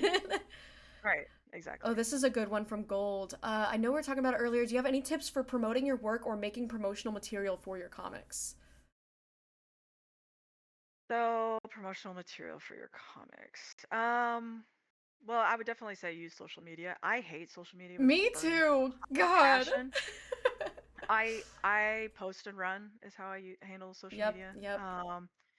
And I might give something an ocular pat down, make sure I don't need to ban or report anybody. But otherwise, I don't really engage in social media at all. But it's good to get your word out. Like, just use it as like post banners, post updates, keep people in the loop, remind people. Some people are like, you need to post something 7 times before people see it, and I'm like, I freaking hate that. I saw it the first time, thank you very much, and now I want to avoid everything you're talking about because now you're spamming. Yeah, you can overfluctuate like overflow media. It's like if you see an ad, like you're watching YouTube or whatever, and you get the same ad 100 times. It's like, okay, I'm not gonna buy it ever. I actively hate you now. Right. For making materials, so I think in the last couple of years I started using a software called Canva, which I know is getting fire now because they're starting to lean into AI, which I'm not kosher with. Yeah. But there's unfortunately not a tremendous amount of other options out there right now. If there will, I'm sure I'll switch over. Yeah. But Canva just has what I use Canva for that I like is it just has such a massive database of royalty-free stock Yeah, stuff. their library is huge and their system is really easy to follow. Yeah, so like if you want to make promos, they got templates you can easily customize. They got music, they got backgrounds, they got everything. You can add your own art very easily, and you can make it look really nice. Yeah. The other things you use Figma, I guess, for that, but they don't have the database that Canva has. Yeah. So it's kind of like I'm big into boycotts. I'm trying to be very selective about where I spend my dollars, and I have not been able to find a good alternative to Canva yet, but I'm always keeping my eyes open. But if people need it to get their stuff out there, it's an option. Yeah. So Madam Milkchi asked, what is your go-to advice or steps for improving your art? Do you have a process you follow, or do you tend to be more chaotic? I tend to follow the method of beating my head against the wall. Perfect. I just keep drawing crap art until it starts to look good. But here's the thing, like I think I will always be critical of my art no matter what. So I will always find flaws in what I draw, and so um I have to draw a lot of bad art. Really, like you got to draw, like if you want to get better, draw a lot of bad art. And I'm going to tell you right now, people who are afraid to get into the industry, like, oh, I'm afraid I'm not going to draw very well. I have drawn more crappy art than you've ever tried. So don't worry about it. Like, don't. I think so many people are afraid that their art is going to be shit on that they are afraid to put their stuff out there. Don't. Don't let that stop you at all. Like, you can tell a great story with stick figures, genuinely. And I think that I will say that if you're going to get started on a comic, you will get better. You will have to get better because you're going to draw more and more and you can become more familiar with those characters. And it's going to be easier to draw that hair, those eyes, that outfit. And it will improve. It will. It will have to. So just keep drawing. That's really like, again, beating your head against the wall method, which is me. Also, like we talked about earlier, look at other artists. Look how they do it. Look at how-to stuff. I don't I don't advocate tracing at all, but I have used tracing just so I can get that muscle memory of like how did somebody draw that arm and Yeah. just feel it. So like run my pen over it. I may not actually be having like using ink, just have my stylus just run over it just to try to feel it. Yeah. Like, like a fencer Yeah. practices a parry so many times or a thrust or whatever. And just practice on it and eventually you'll figure it out. Something will click and you'll just be like, "Oh," but don't think it's like a big click. It's little clicks. Yeah. Like, "Oh, I know how to draw arms better now. Oh, I know how to draw ribs now. I know how to draw heads from different angles." It will be step by step by step. Yeah. Um, so Baked Bean asked, how was the schedule working on a comic and having the anime? I know you didn't work directly on the anime, but you had input still. Were you in constant contact with OLM, or did they just like send you info and then, or you would communicate once, then they work on the episode and repeat, or how? Because we talked a little bit about that earlier, but how was the contact with the studio? So they would it normally went through my producer contact and the studio would send stuff to her and she would send it to me with a bunch of other people in the project. Send it to me like, here's color palettes, here's script. They want my approval, they want me to give my blessing, sort of thing. So it was all like I didn't have a hotline to be like Director Tomoyasu, put him on the line. I didn't have like if I Get had me to the talk to him, it president. was like yeah, if I had to talk to him and get him in a Zoom call, and I absolutely probably could have made that happen if I had to, Hmm. but I never had to. So Right. it was all like, here's the stuff. Do you approve or do you not, or do you have notes? And like I would get 3 to 7 emails a week or so Yeah. of stuff over the course of 2 years, and lots of scripts to read, a lot of storyboards to look at in Japanese that I mean, I can speak some, but I cannot read it for the life of me. Yeah. And I'm like, well, it looks great. I don't know what's being said, so stuff like that. Just smile and nod and give a thumbs up. Yeah, yeah. I mean, really, like, um, if I had concerns, I've vocalized it, and they were open to hearing what I had to say. So Yeah. Yeah, it's yeah, good though that they were so open to working with you and listening to you rather than just like you said earlier where like we'll spell your name right on the check. yeah, yeah. Well, I mean, I told like going in the project, OLM was like, "Do you have any notes for us working on this project you want us to keep in mind?" I said, "I want you to, if possible, please, hire as many women for this job as you can." And all the producers are female, the writer's female, and the character designer is female. That's awesome. Um, and which is in Japan kind of rare. Yeah. And that's based off what they've told me, not my own assessment. So um, I was grateful they respected that request of me, Yeah. and they seem like they've really kind of have a sisterhood of traveling pants situation going on, and everybody's like working really well. And I kind of whispered to them when I met them in Anime Studio or Anime Expo. I was like, okay, if there's any guys in that studio gives you trouble, like call me. I'll go over there and Yeah. I'll rough them up. Like, Yeah, I'll show them cause what's what. yeah, cause they're like, you know, in wedges, like they come up to my chin or whatever. Like they're wonderfully petite ladies, and Mhm.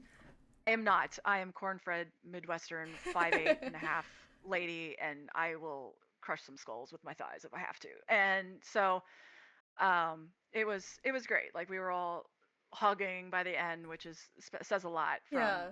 people who are born and bred Japanese to be hugging this gal in Yeah. public. So yeah. All right. Gihan wants to know, would you recommend an artist just go for it and start a webcomic and improve over time, or do you think that someone should try to meet a skill threshold that they set for themselves first before starting? I think that really depends on each person's comfort level. I think that you should just go for it. Like I did a portfolio review and at Planet Comic Con and they're or Planet Anime Con and they're like, "Do you think I'm ready to do a comic?" And I'm like, "Absolutely." Like I don't know why you're not already doing it. And they're like, "Well, I had some concern." I'm like, "No, this is already better or on par." I'm like, "You're there. Do it." And I think that like I said earlier, you're going to get better. It's going to happen. You're going to improve. It's just really if you're at a point that you are comfortable with your own art and you are and comfortable in the sense of like you can realistically get that done in the time that is allotted to you, go for it. Right. There's no reason not to.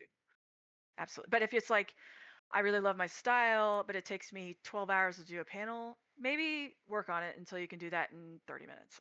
Yeah, like So improve your speed a little bit so that because it's almost like for improve your your speed. own like well-being because you know Yes. if you see that like you recognize that that's going to end burnout because you know that that person's not going to be able to meet that threshold that they want to and then they're just going to get dejected.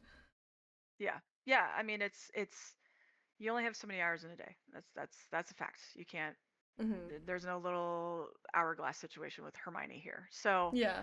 if it's going to take you too long to do an episode, you need to figure out how to make it faster. Either cut out details or learn methods or shortcuts, which that just has to happen. That's just how it is. Or hire more people. Yeah. So yeah. So then, additionally, onto that, Baked Bean was asking, to piggyback off of Gihan's question, pushing the button to submit something. How do you hype yourself up, or like to just go for it? Um, I mean, you just do it, right? So here's the thing. Like what the question is what's stopping you? Right. Why are I you know not with submitting? Bean, I know she has anxiety, so I know that's probably a part of like, all the anxious fears of possibly failure, rejection, things like that. So I have for a very long time struggled a tremendous amount with anxiety since I was a child. Um, and mine, much like Sam, I would panic. I would get panic attacks. Mine wasn't respiratory, mine was digestive. Like I feel like I was gonna throw up. Mm-hmm. And um, which I think I probably had a fear of throwing up, which I don't know remember what it's called, but it's a thing. And so I feel like my anxiety definitely has gotten better through A, therapy, B, medication, and C, age. Like I'm older now and I don't really Right. give a shit what a lot of people think. And also like the experience of I've probably heard some of the worst stuff you could probably ever hear about somebody's comic Mm-hmm. easily. Was it accurate? I don't know if that's necessarily true. But you will never make nobody in history will ever make something that everybody will love. Period. Even Yeah. Jesus had haters. Yep. Yep. Okay?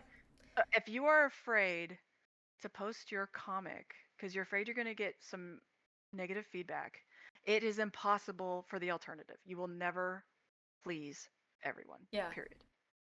So, you just to not submit, you're going to miss out on so much potential and a whole chapter in your life because you're afraid that something that will probably inevitably happen will happen. Or you could submit it and learn how to accept that that happens and it's Mm-hmm. not anything about you. It's not you.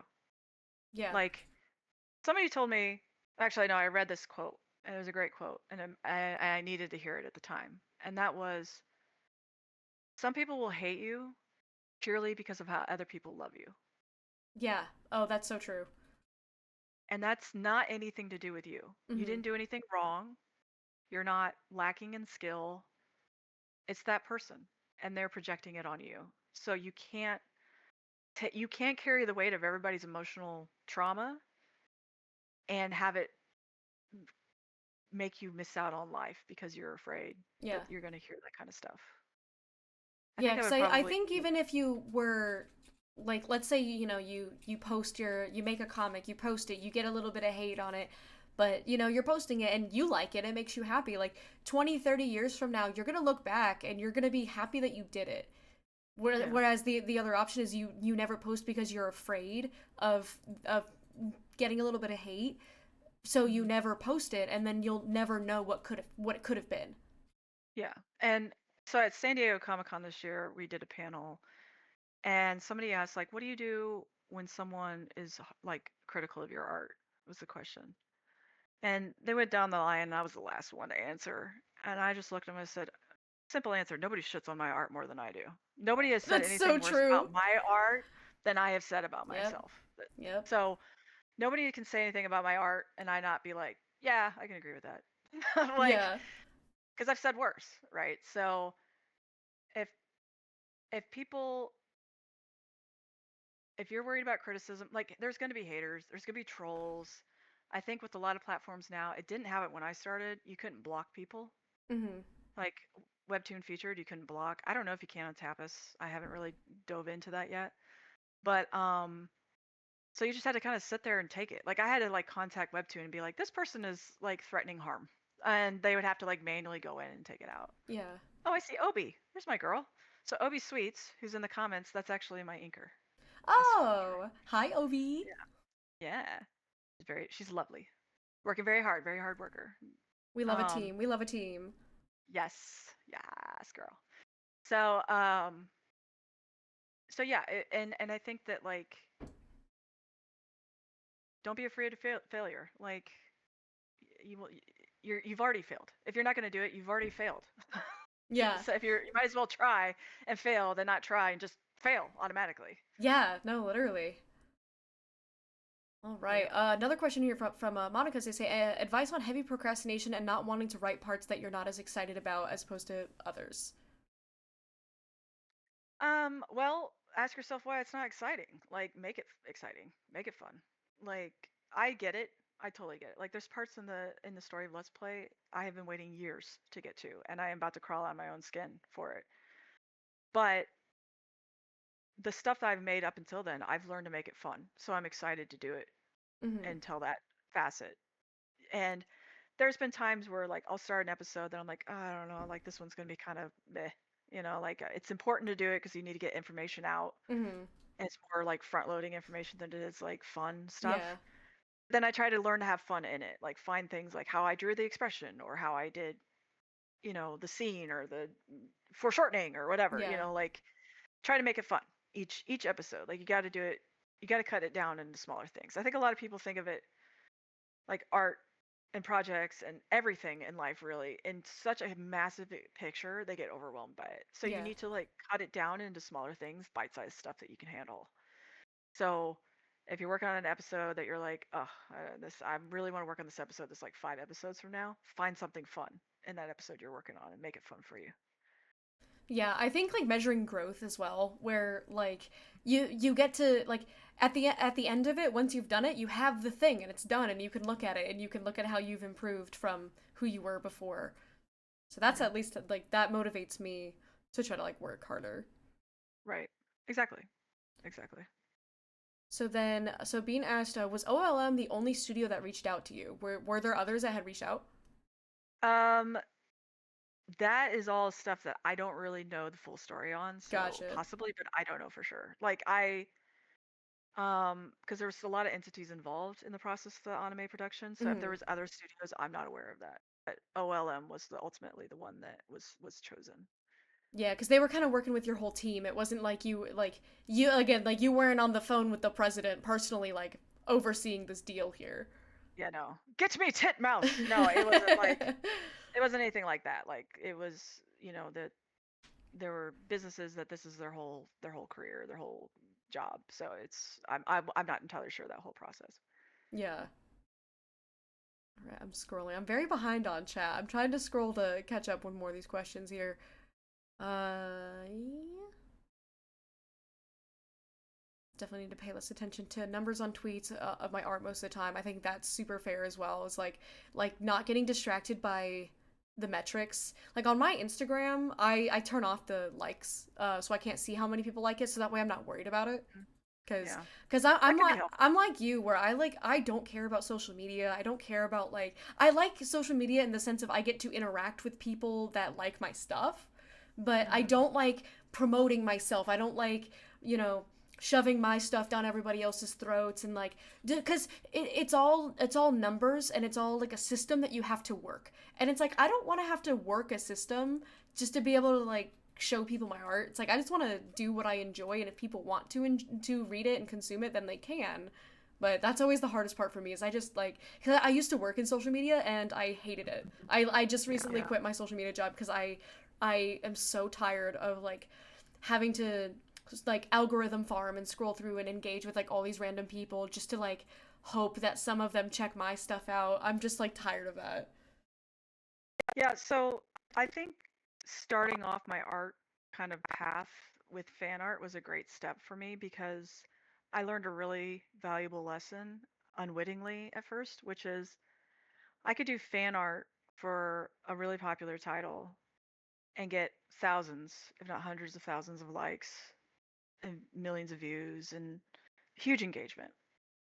And then I will do something original that I spent 4 times more on, a lot more detail. I think is probably my best work I've ever made, but it's not fan art and it gets like 20 likes. And I would be devastated Yeah. because I'm like, I put so much work into this and nobody gives a shit. But then I realized, here's the thing. Everybody has an existing emotional attachment to the fan art. Mm-hmm. There's an existing audience already. And when you're doing fan art, you're tapping into that existing audience. Right. They've all the work, the original work, the IP has done the heavy lifting for you. They've already got you the crowd. Yeah. That's why they like your fan art.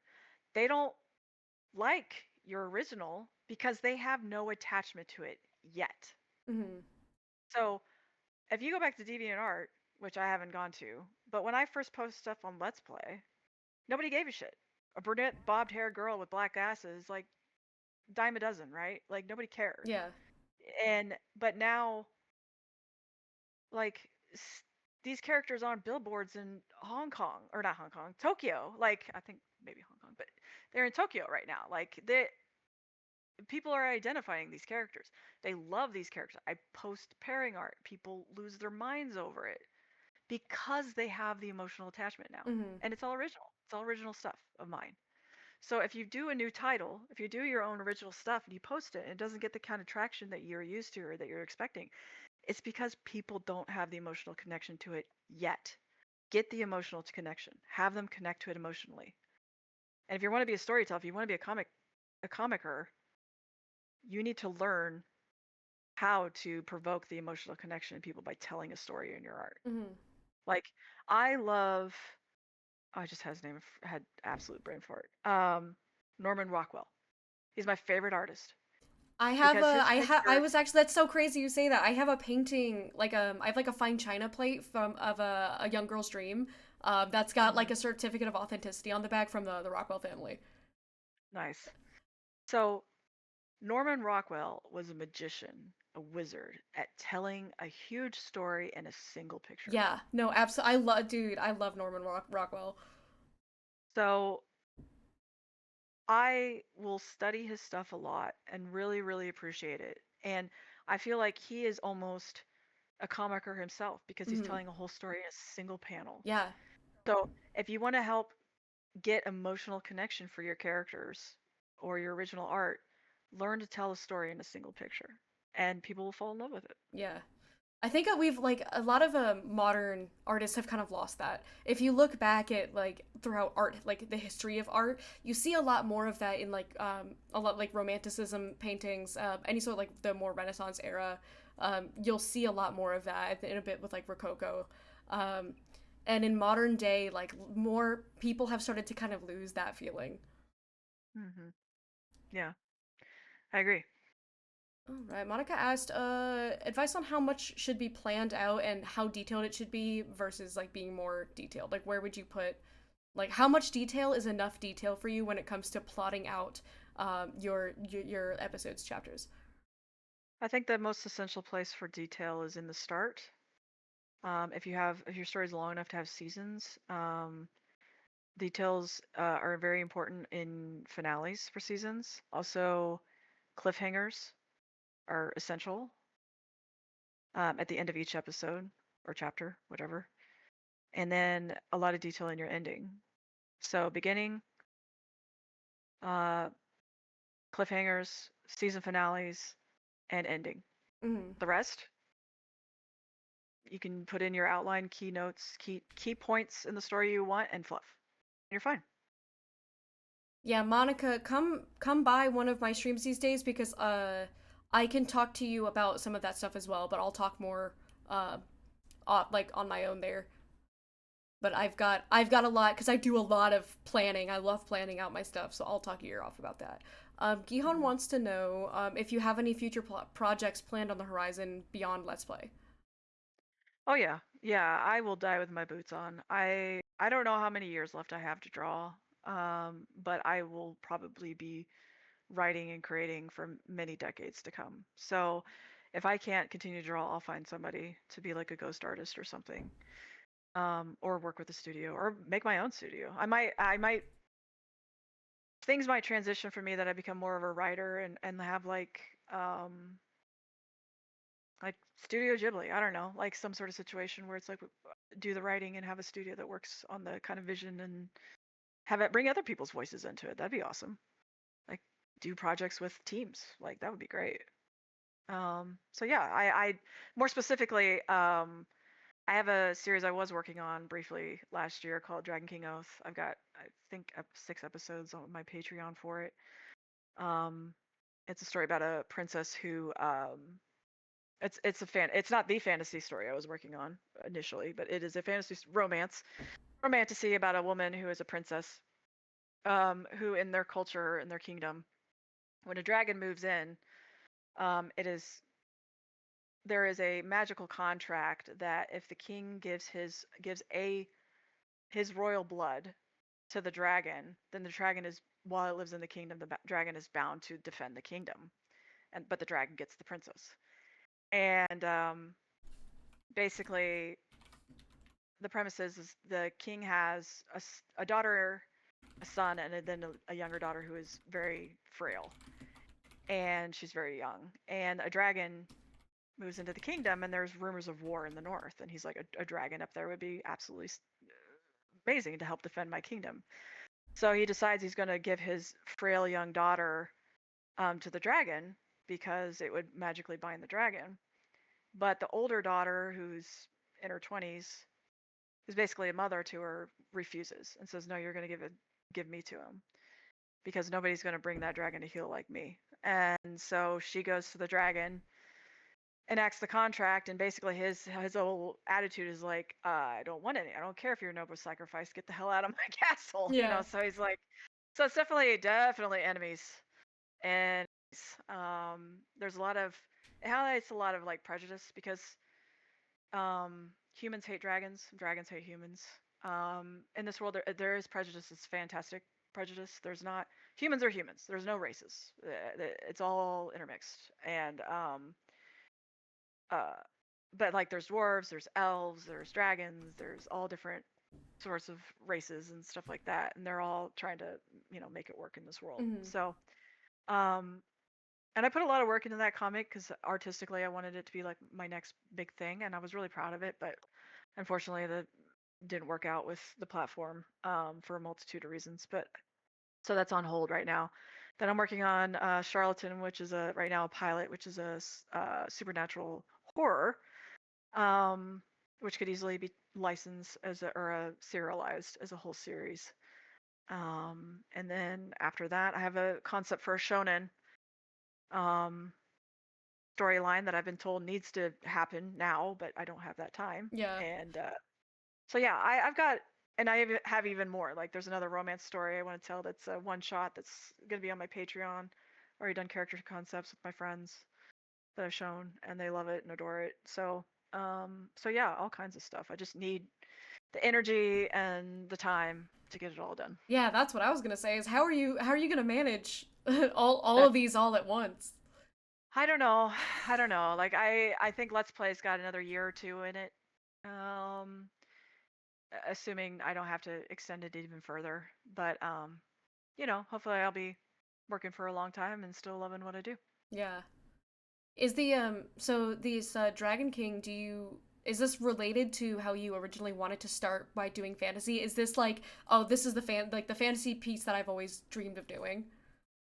No, so the fantasy piece I was originally going to do was based on a D&D campaign that I played in, and it was going to have like a lot of characters. It was kind of shonen-esque, but the characters were all in their 20s and 30s, so or older. You're describing our Um, webcomic. That's exactly what oh, kind really? Yeah, ours Okay. is based on a D&D campaign that has a bunch of 20 and 30-year-old, a wide variety of cast in it. Right. So the premise was basically it kicks off with a woman who is a elf who is about to be burnt at the stake, and as a witch, and she is a witch. But the problem is they decide to burn her on the night of a full moon, which is basically her peak strength, and she escapes. Um, and she comes across the traveler, and that's kind of how it breaks in. And just like this motley crew of individuals who they all work together to save the world. But it is a big epic storyline, and I haven't. It's funny, I haven't like I don't even remember what I was gonna title that. Yeah, I need to look that back up. But because it's literally sitting in a Nilla folder in my safe, and hasn't been cracked for years. So yeah, The precious top secret confidential files. that's right. That's right. Yeah, I had another one that I did concepts for called Sword Saint, which I guess is now an anime, which I didn't. I think my concept came out before that anime did, but and there's a story about a young woman who's like a nun who is praying at a fountain with their like goddess, and the goddess animates and basically says, "You're the selected prophet. You here is my sword. Find my hero that is going to wield this sword." And so she basically goes on a holy crusade to find that. And just like the motley crew of people who she bumps across and comes across, sort of thing. So yeah. Okay, so then there's another one asking about fight. So I know in Let's Play there's probably not a whole lot of fight scenes, but we are talking about with Dragon King and shifting more towards fantasy. And we were discussing action earlier. They asked if fight scenes should be more detailed early, or should they be detailed more earlier or later during writing? And then slash, what about adding songs for montage scenes every now and then to help the story flow better? What's your opinion on that?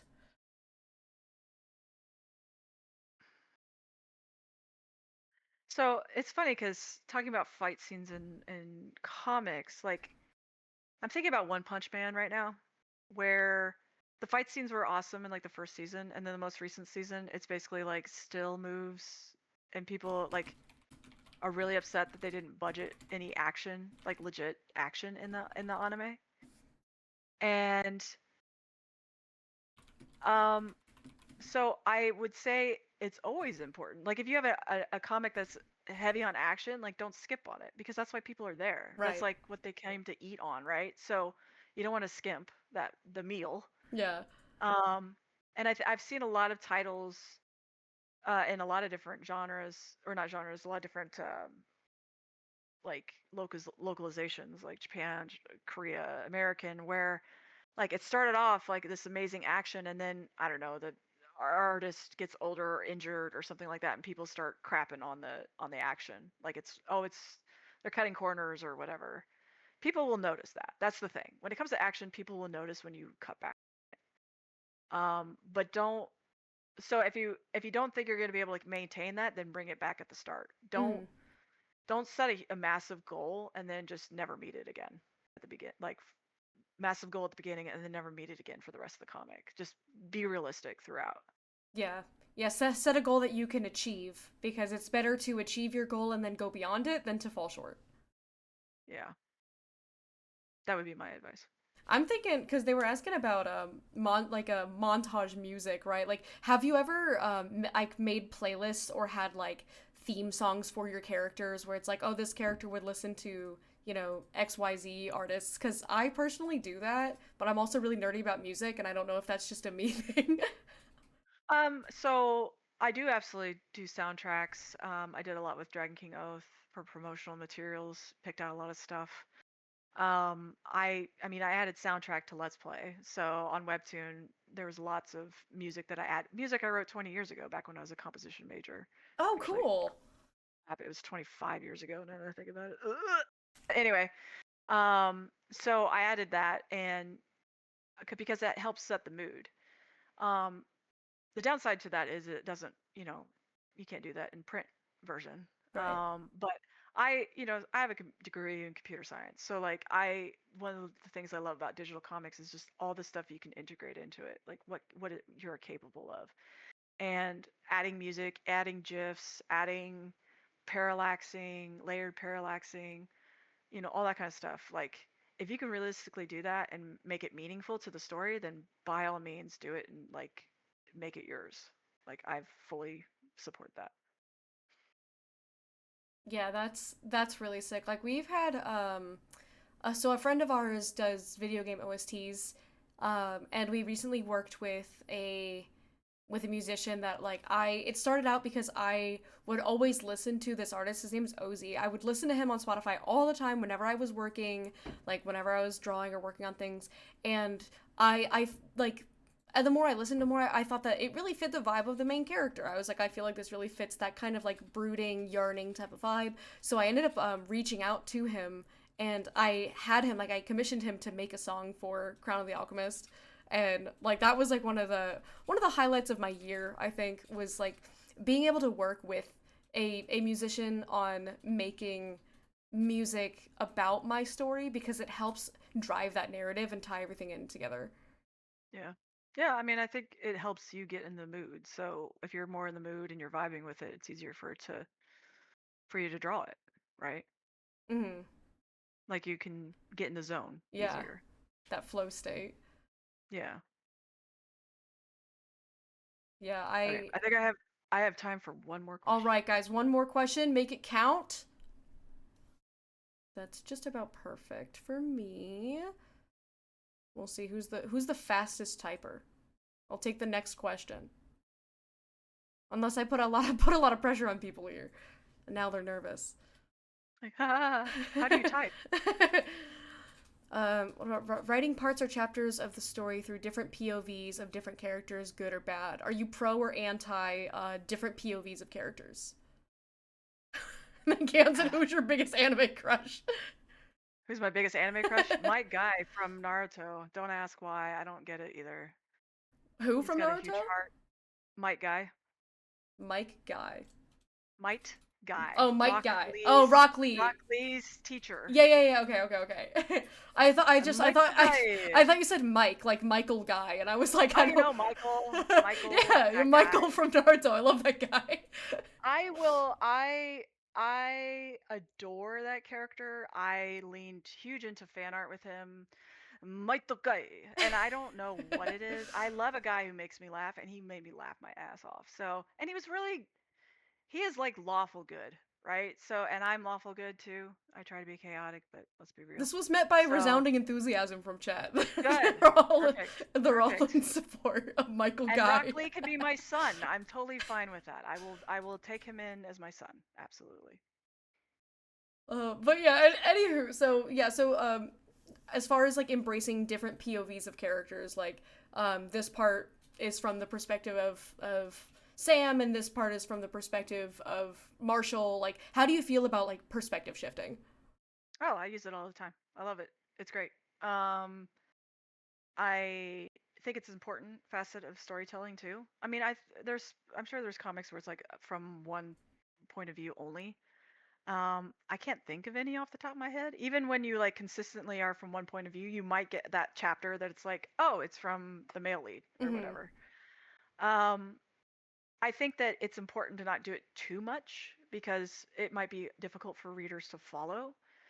Um, but if you have like, your main cast and you do it like, it's also good to like not do too many episodes. Like, I learned, here's the funny thing. I learned that if you change the point of view in a chapter, people think it's longer than it is. So Oh, if good you have hack. if you have a scene and it's from one point of view or just a scene, like say it's very important information, it's in a meeting room, could be describing the next war or whatever, like it doesn't matter. You could have 100 like panels in that scene. People will think it's shorter than if you had 50 panels and 3 different scenes. Right, yeah. Because you're moving the scene around and it makes people feel like there's more content to it. Yeah, that makes sense. I never thought about it like that. Yeah. So that's one of the hacks of what I've learned. FYI, you guys are getting hot tips here. Hot tips, hashtag life hacks. Hashtag Webtoon life hacks. Hashtag. All right, but yeah, so that was well, you're getting crunchy again, but I guess that's perfect timing then. Time to Yep, add this to Coda. Yeah, yeah, yeah. You're writing this down, right? that's right. All right, but I'm gonna miss Warble Mongie. Which word belong. Well, me and Mongie are gonna hang out again at some point because we're gonna co-work on stream. It's Yep. gonna be great, and we're We can gonna both lament about how beautiful our characters yeah are we're and gonna how we're going to long it yearn. takes. Yes. So I have a question for you. Yeah. I have a question for you. On your character, your ears. Hmm. Do you have human ears under your hair, I do or you just not. have a? I only have the Ah, lion ears. I so it's I see. I'm so glad you asked that because personally I hate when people do it both. I hate when people have like human ears and animal ears. It drives me nuts. I'm like, you don't. Why do you have four ears? What are we doing here? I have a friend who's They're wired for sound. yeah, you hear everything. I have a friend who like on their model they have like human ears and animal ears. It drives me nuts, and I try to be very nonchalant about it. But yeah, cause Hmm. like so with the like the race that my character is an alchemically transmuted race called Zoa, which are animals that have taken on human forms through alchemy. Think like Full Metal Alchemist, like if the Chimera, if that went well, Uh-huh. if that You worked gotta take out. it to a dark place, Yeah, dude. All right. if that went well, it's like a similar like it, but it's a whole like very normalized thing in society where there's a whole race of people that are just like that, and so the character of Edeline, who's the main character of the web or one of the main characters of the webtoon, like she is like descended from those, so she wasn't alchemically transmuted herself, but she is descended from them. So we tried to base a lot of like animal science into these characters to give them like physical and character traits that fit that type of creature that they're based on, like Gihan being a raven. He's a raven Zoa, so he's like very intelligent. He's like that kind of like large chest, because birds have large pectoral muscles canonically because they need to fly. So like large chest, he's like big and dark and silent, super smart, like to try to like fit into like, oh, what would a raven be like if it was human. So that's one of the things I really like doing with the story, like the world building, is asking myself like what would this animal be like as a person. Hmm. Yeah, so in a game that I'm running, I do like a Victoriana slash 1930s campaign now, and I have a race that's not a race, a kin that's similar, and that is it's entities that had a virus that they contract. So the animal they contracted the virus from, it modified their DNA. So if, like in your character's instance, you're a human, you got sick from a lion who had the virus, it modified your DNA to be lion-like. Ooh, that's cool. And and but it was subtle at first. It might Yeah. have been like maybe your hearing was acute and your sight was better at night. Then the next generation, your child would have more qualities because the DNA is more Yeah. prevalent That's in your cool. offspring, and then vice versa. So it was like the, I guess in my world the derogatory term is beastmen, which is like what they've been referred to. So like there'd be people walking around with like, there's a detective who's like a bloodhound, like he's a Mhm. humanoid bloodhound, Yeah. great sense of smell, but like they're not contagious, like they're genetic, like the like genetic now, like they inherit it. But like any mammal that could catch this virus affected like humans in generation. Like a lot of Egyptians are cat-like, Yeah. because of their revere for cats, and to them it's like sacred and stuff like that. So anyway, it's just I like kind of that modification of like chimera hybrid kind of storytelling element. So I Yeah. appreciate what you guys are doing story wise. Yeah, yeah, we tried to make the whole what world setting, because I don't remember if I had mentioned it to you, but like it started because Gihan homebrewed an entire D&D campaign. So he made a whole new magic system, whole new world setting that was all based on alchemy rather than magic. And so we kept everything as scientifically sound as we could without Hmm. like without straight up being a sci-fi. Like we still wanted to keep that fantasy influence, so it felt very Hmm. fantasy. But we have a few readers who have like DM'd me or come on my stream to like ask science questions about the alchemy systems, and we try to always have an answer for that because like that's kind of the fun part. Yeah, that's funny. That's not. I'm starting to wonder if Gion's like ADHD, like myself. Like, oh, let's make it harder. Make a whole new game system. Yeah, well, it's like because what he was saying was that his players were really tired of like the 5e magic system, so he was just like, Yeah. "All right, I'll make a new one entirely from scratch." And then we never got to run the campaign, so we just sat with Yeah. this world setting for years, and then eventually we had kind of recycled it a little bit for Daggerheart, and that was one of the sacrifices we had to make when we started working on the webcomic. Was the social life was we didn't have time to run our campaign anymore, but it was set in the like the Crown of the Alchemist like universe, Mm-hmm. and I miss Isn't that. isn't world building great? It's so much fun. That was kind of It is so much fun. like our story is so collaborative in nature, and that's the type of stuff that I love. I love working together with people, and that's why I feel like I love what we have, because as a married couple, we're like he pretty much built like the continent of Candemium, which is like that all super alchemy, very like scientifically forward, intellect based. He had built that whole setting, and then I had built where Edeline comes from, the continent of Avalstis. Like I had built this kind of subculture within that was all almost entirely done on my own, and then we kind of married those concepts together, and then created a world where those things unify. Mm-hmm. That sounds cool. Yeah. Yeah, I definitely checked out your comic. I hadn't read it yet. I saw there was 3 episodes, and I was like, I feel like the Sense are gearing up for some big updates here. So Yeah, we've I'm got because yeah, we just started on Tapas. I think the fourth one just came out on Wednesday, but like we've got I think on Webtoon, I think 17 are out, and I'm now utilizing the backlog, the cache of like 19 episodes right now to mm-hmm. prevent us from suffering and falling down with that on Tapas again. The way that we Right. kind of did with Webtoon when we weren't able to like keep up because like I mentioned, like we had to travel and I had surgery and all this stuff. But so Yep. we're trying to kind of get back into it, and I've been really excited to see where Tapas, because I like Tapas' platform a lot, so I'm excited to see where it goes. Good. Good. I'm glad to hear it. Awesome. Alrighty. Well, I gotta go get food in my system here. Yeah, running on coffee and a dream over there. I know, right? And coffee and snark. Coffee and snark. Put it on a t-shirt. That's right. That's right. My dogs also burst into my office and gave me cuddles. So that's 220 pounds of dog just rampaged on top. It's either several dogs or one really big dog. That's right. That's right. But yeah, thank you so much for taking the time here. Can you post another comment in chat so I can make sure that I'm dropping a follow on you, and then everybody else here is also dropping a follow on you? Yep. And then feel free to post all like, any and all links that you want to. I can permiss you if you want to. Permiss me. I don't remember if the command is permiss or permit. But It's been an age. I know, right? I stream pretty consistently, and I don't even know what I'm doing.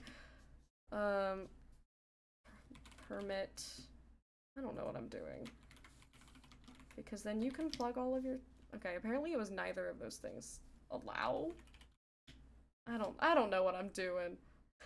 Do we need to contact the spousal unit? Babe! He doesn't even. He knows probably less than I do. But let's drop a file. Can we get a. Actually, I'll do this because Gihan definitely doesn't know. I'm gonna do one of these shoutouts so that way you're up at the top there. Gihan's too old for technology. Oh.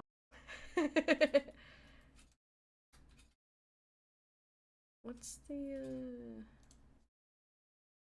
I don't know what I'm doing. But if you have an outro of anything else there, and then I'm gonna let me post a link and see if it gives you the option to. So I got a warning. So yeah, maybe okay, it'll wait, pop up on iBot and you can allow or something. I can also do that. I can also do that. I can also Here, I can just I can paste this included in your Discord there.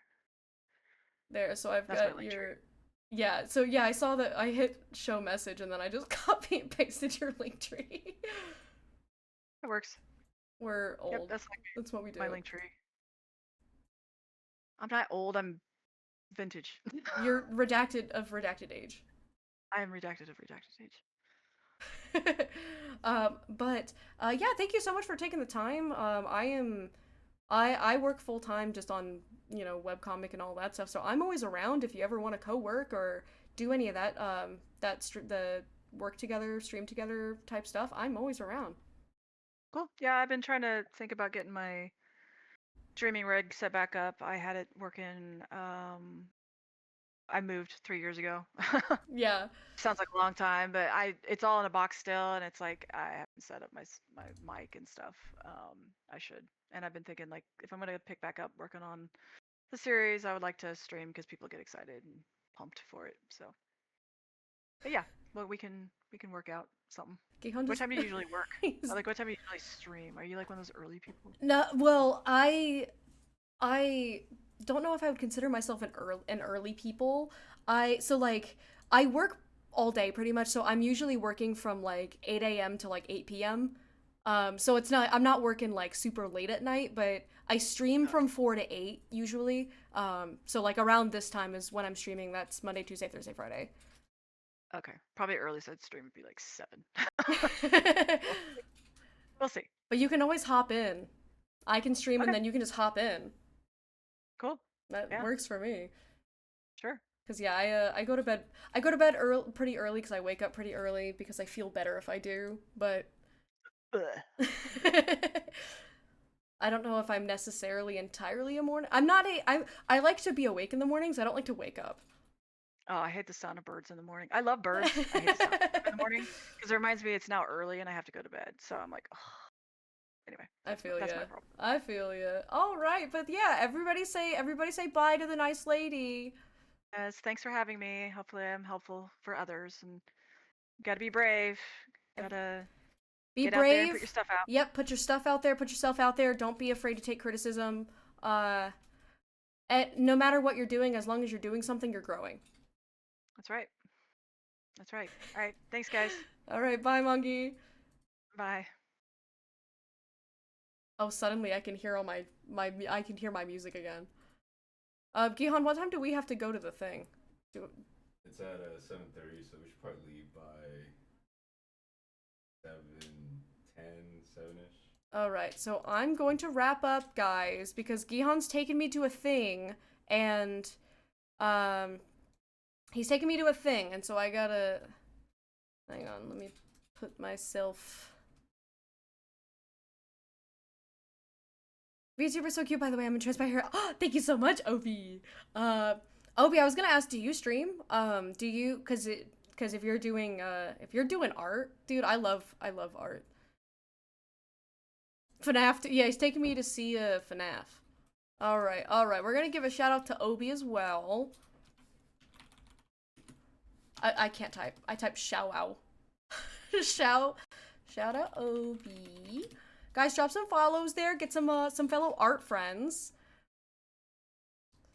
We do love art in this house. We do love art around here. My little soapbox before I wrap up, a little bit about me for people who are new. My name is Blue. I'm one half of Blue and Gihan. We are webcomic creators as well. We just very recently started our series on Tapas. Let me find the link to it. We were posting on Webtoon a bit, and then we still post on Webtoon, and we will still post on Webtoon. Little bing bang bong right there. Crown of the Alchemist is a fantasy action slow burn romance extraordinaire. It's got a lot of hot people, and everyone is super nonchalant about it. Everybody here is very, very nonchalant about.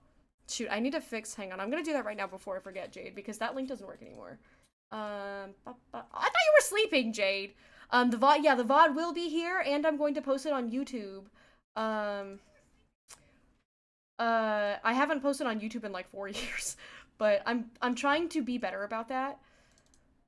Okay, but yeah, Crown of the Alchemist is also a novel. I'm fixing the link right now because you can buy the book and read it. Dang, this is the first time I'm hearing the jazz music, and it's really something, huh? I love jazz, but I was not prepared for suddenly there's jazz music happening. BlueandGihan.com/ I think it's novel. BlueandGihan.com. Come on, behave yourself. Ah, shop/novel. There we go. Bam. Bam. Bam. There we go. That's my book. It's the webtoon is also a novel. The novel, the first of 6 books, is out.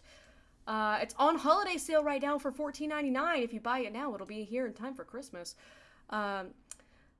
But yeah, we're super nonchalant about all the hot people that are in the web, the tapas.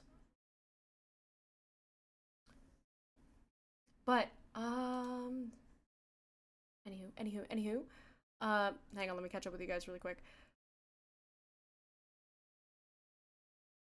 I'm not nonchalant about hot milk. The Crown of the Alchemist Discord server has been absolutely insane recently because Rose and Bean have become completely unhinged about Thorn and the Man in Red, the literal villain character. So there's been a lot of feralities going on. I'm very chalant. We are very chalant about the hot people. But yeah, so Gihan and I have a surprise date. I don't know where he's taking us.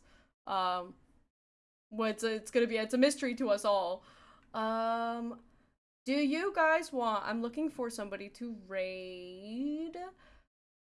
Tora is playing Resident Evil 4. Spelly, I might rate Spelly. It says just chatting, but she said she's doing fan art. Spelly's an artist. Yeah, she's doing, might drop you guys off with Spelly. She's doing some art right now, and Spelly's wonderful. But if you guys are new here, there's my Discord, there's the socials. Yeah, Crown of the Alchemist, a lot of, we spent 5 years doing the development for it. Thank you so much for the follow, Ovi. Welcome to the Royal Court. I hope you're having a wonderful, wonderful day.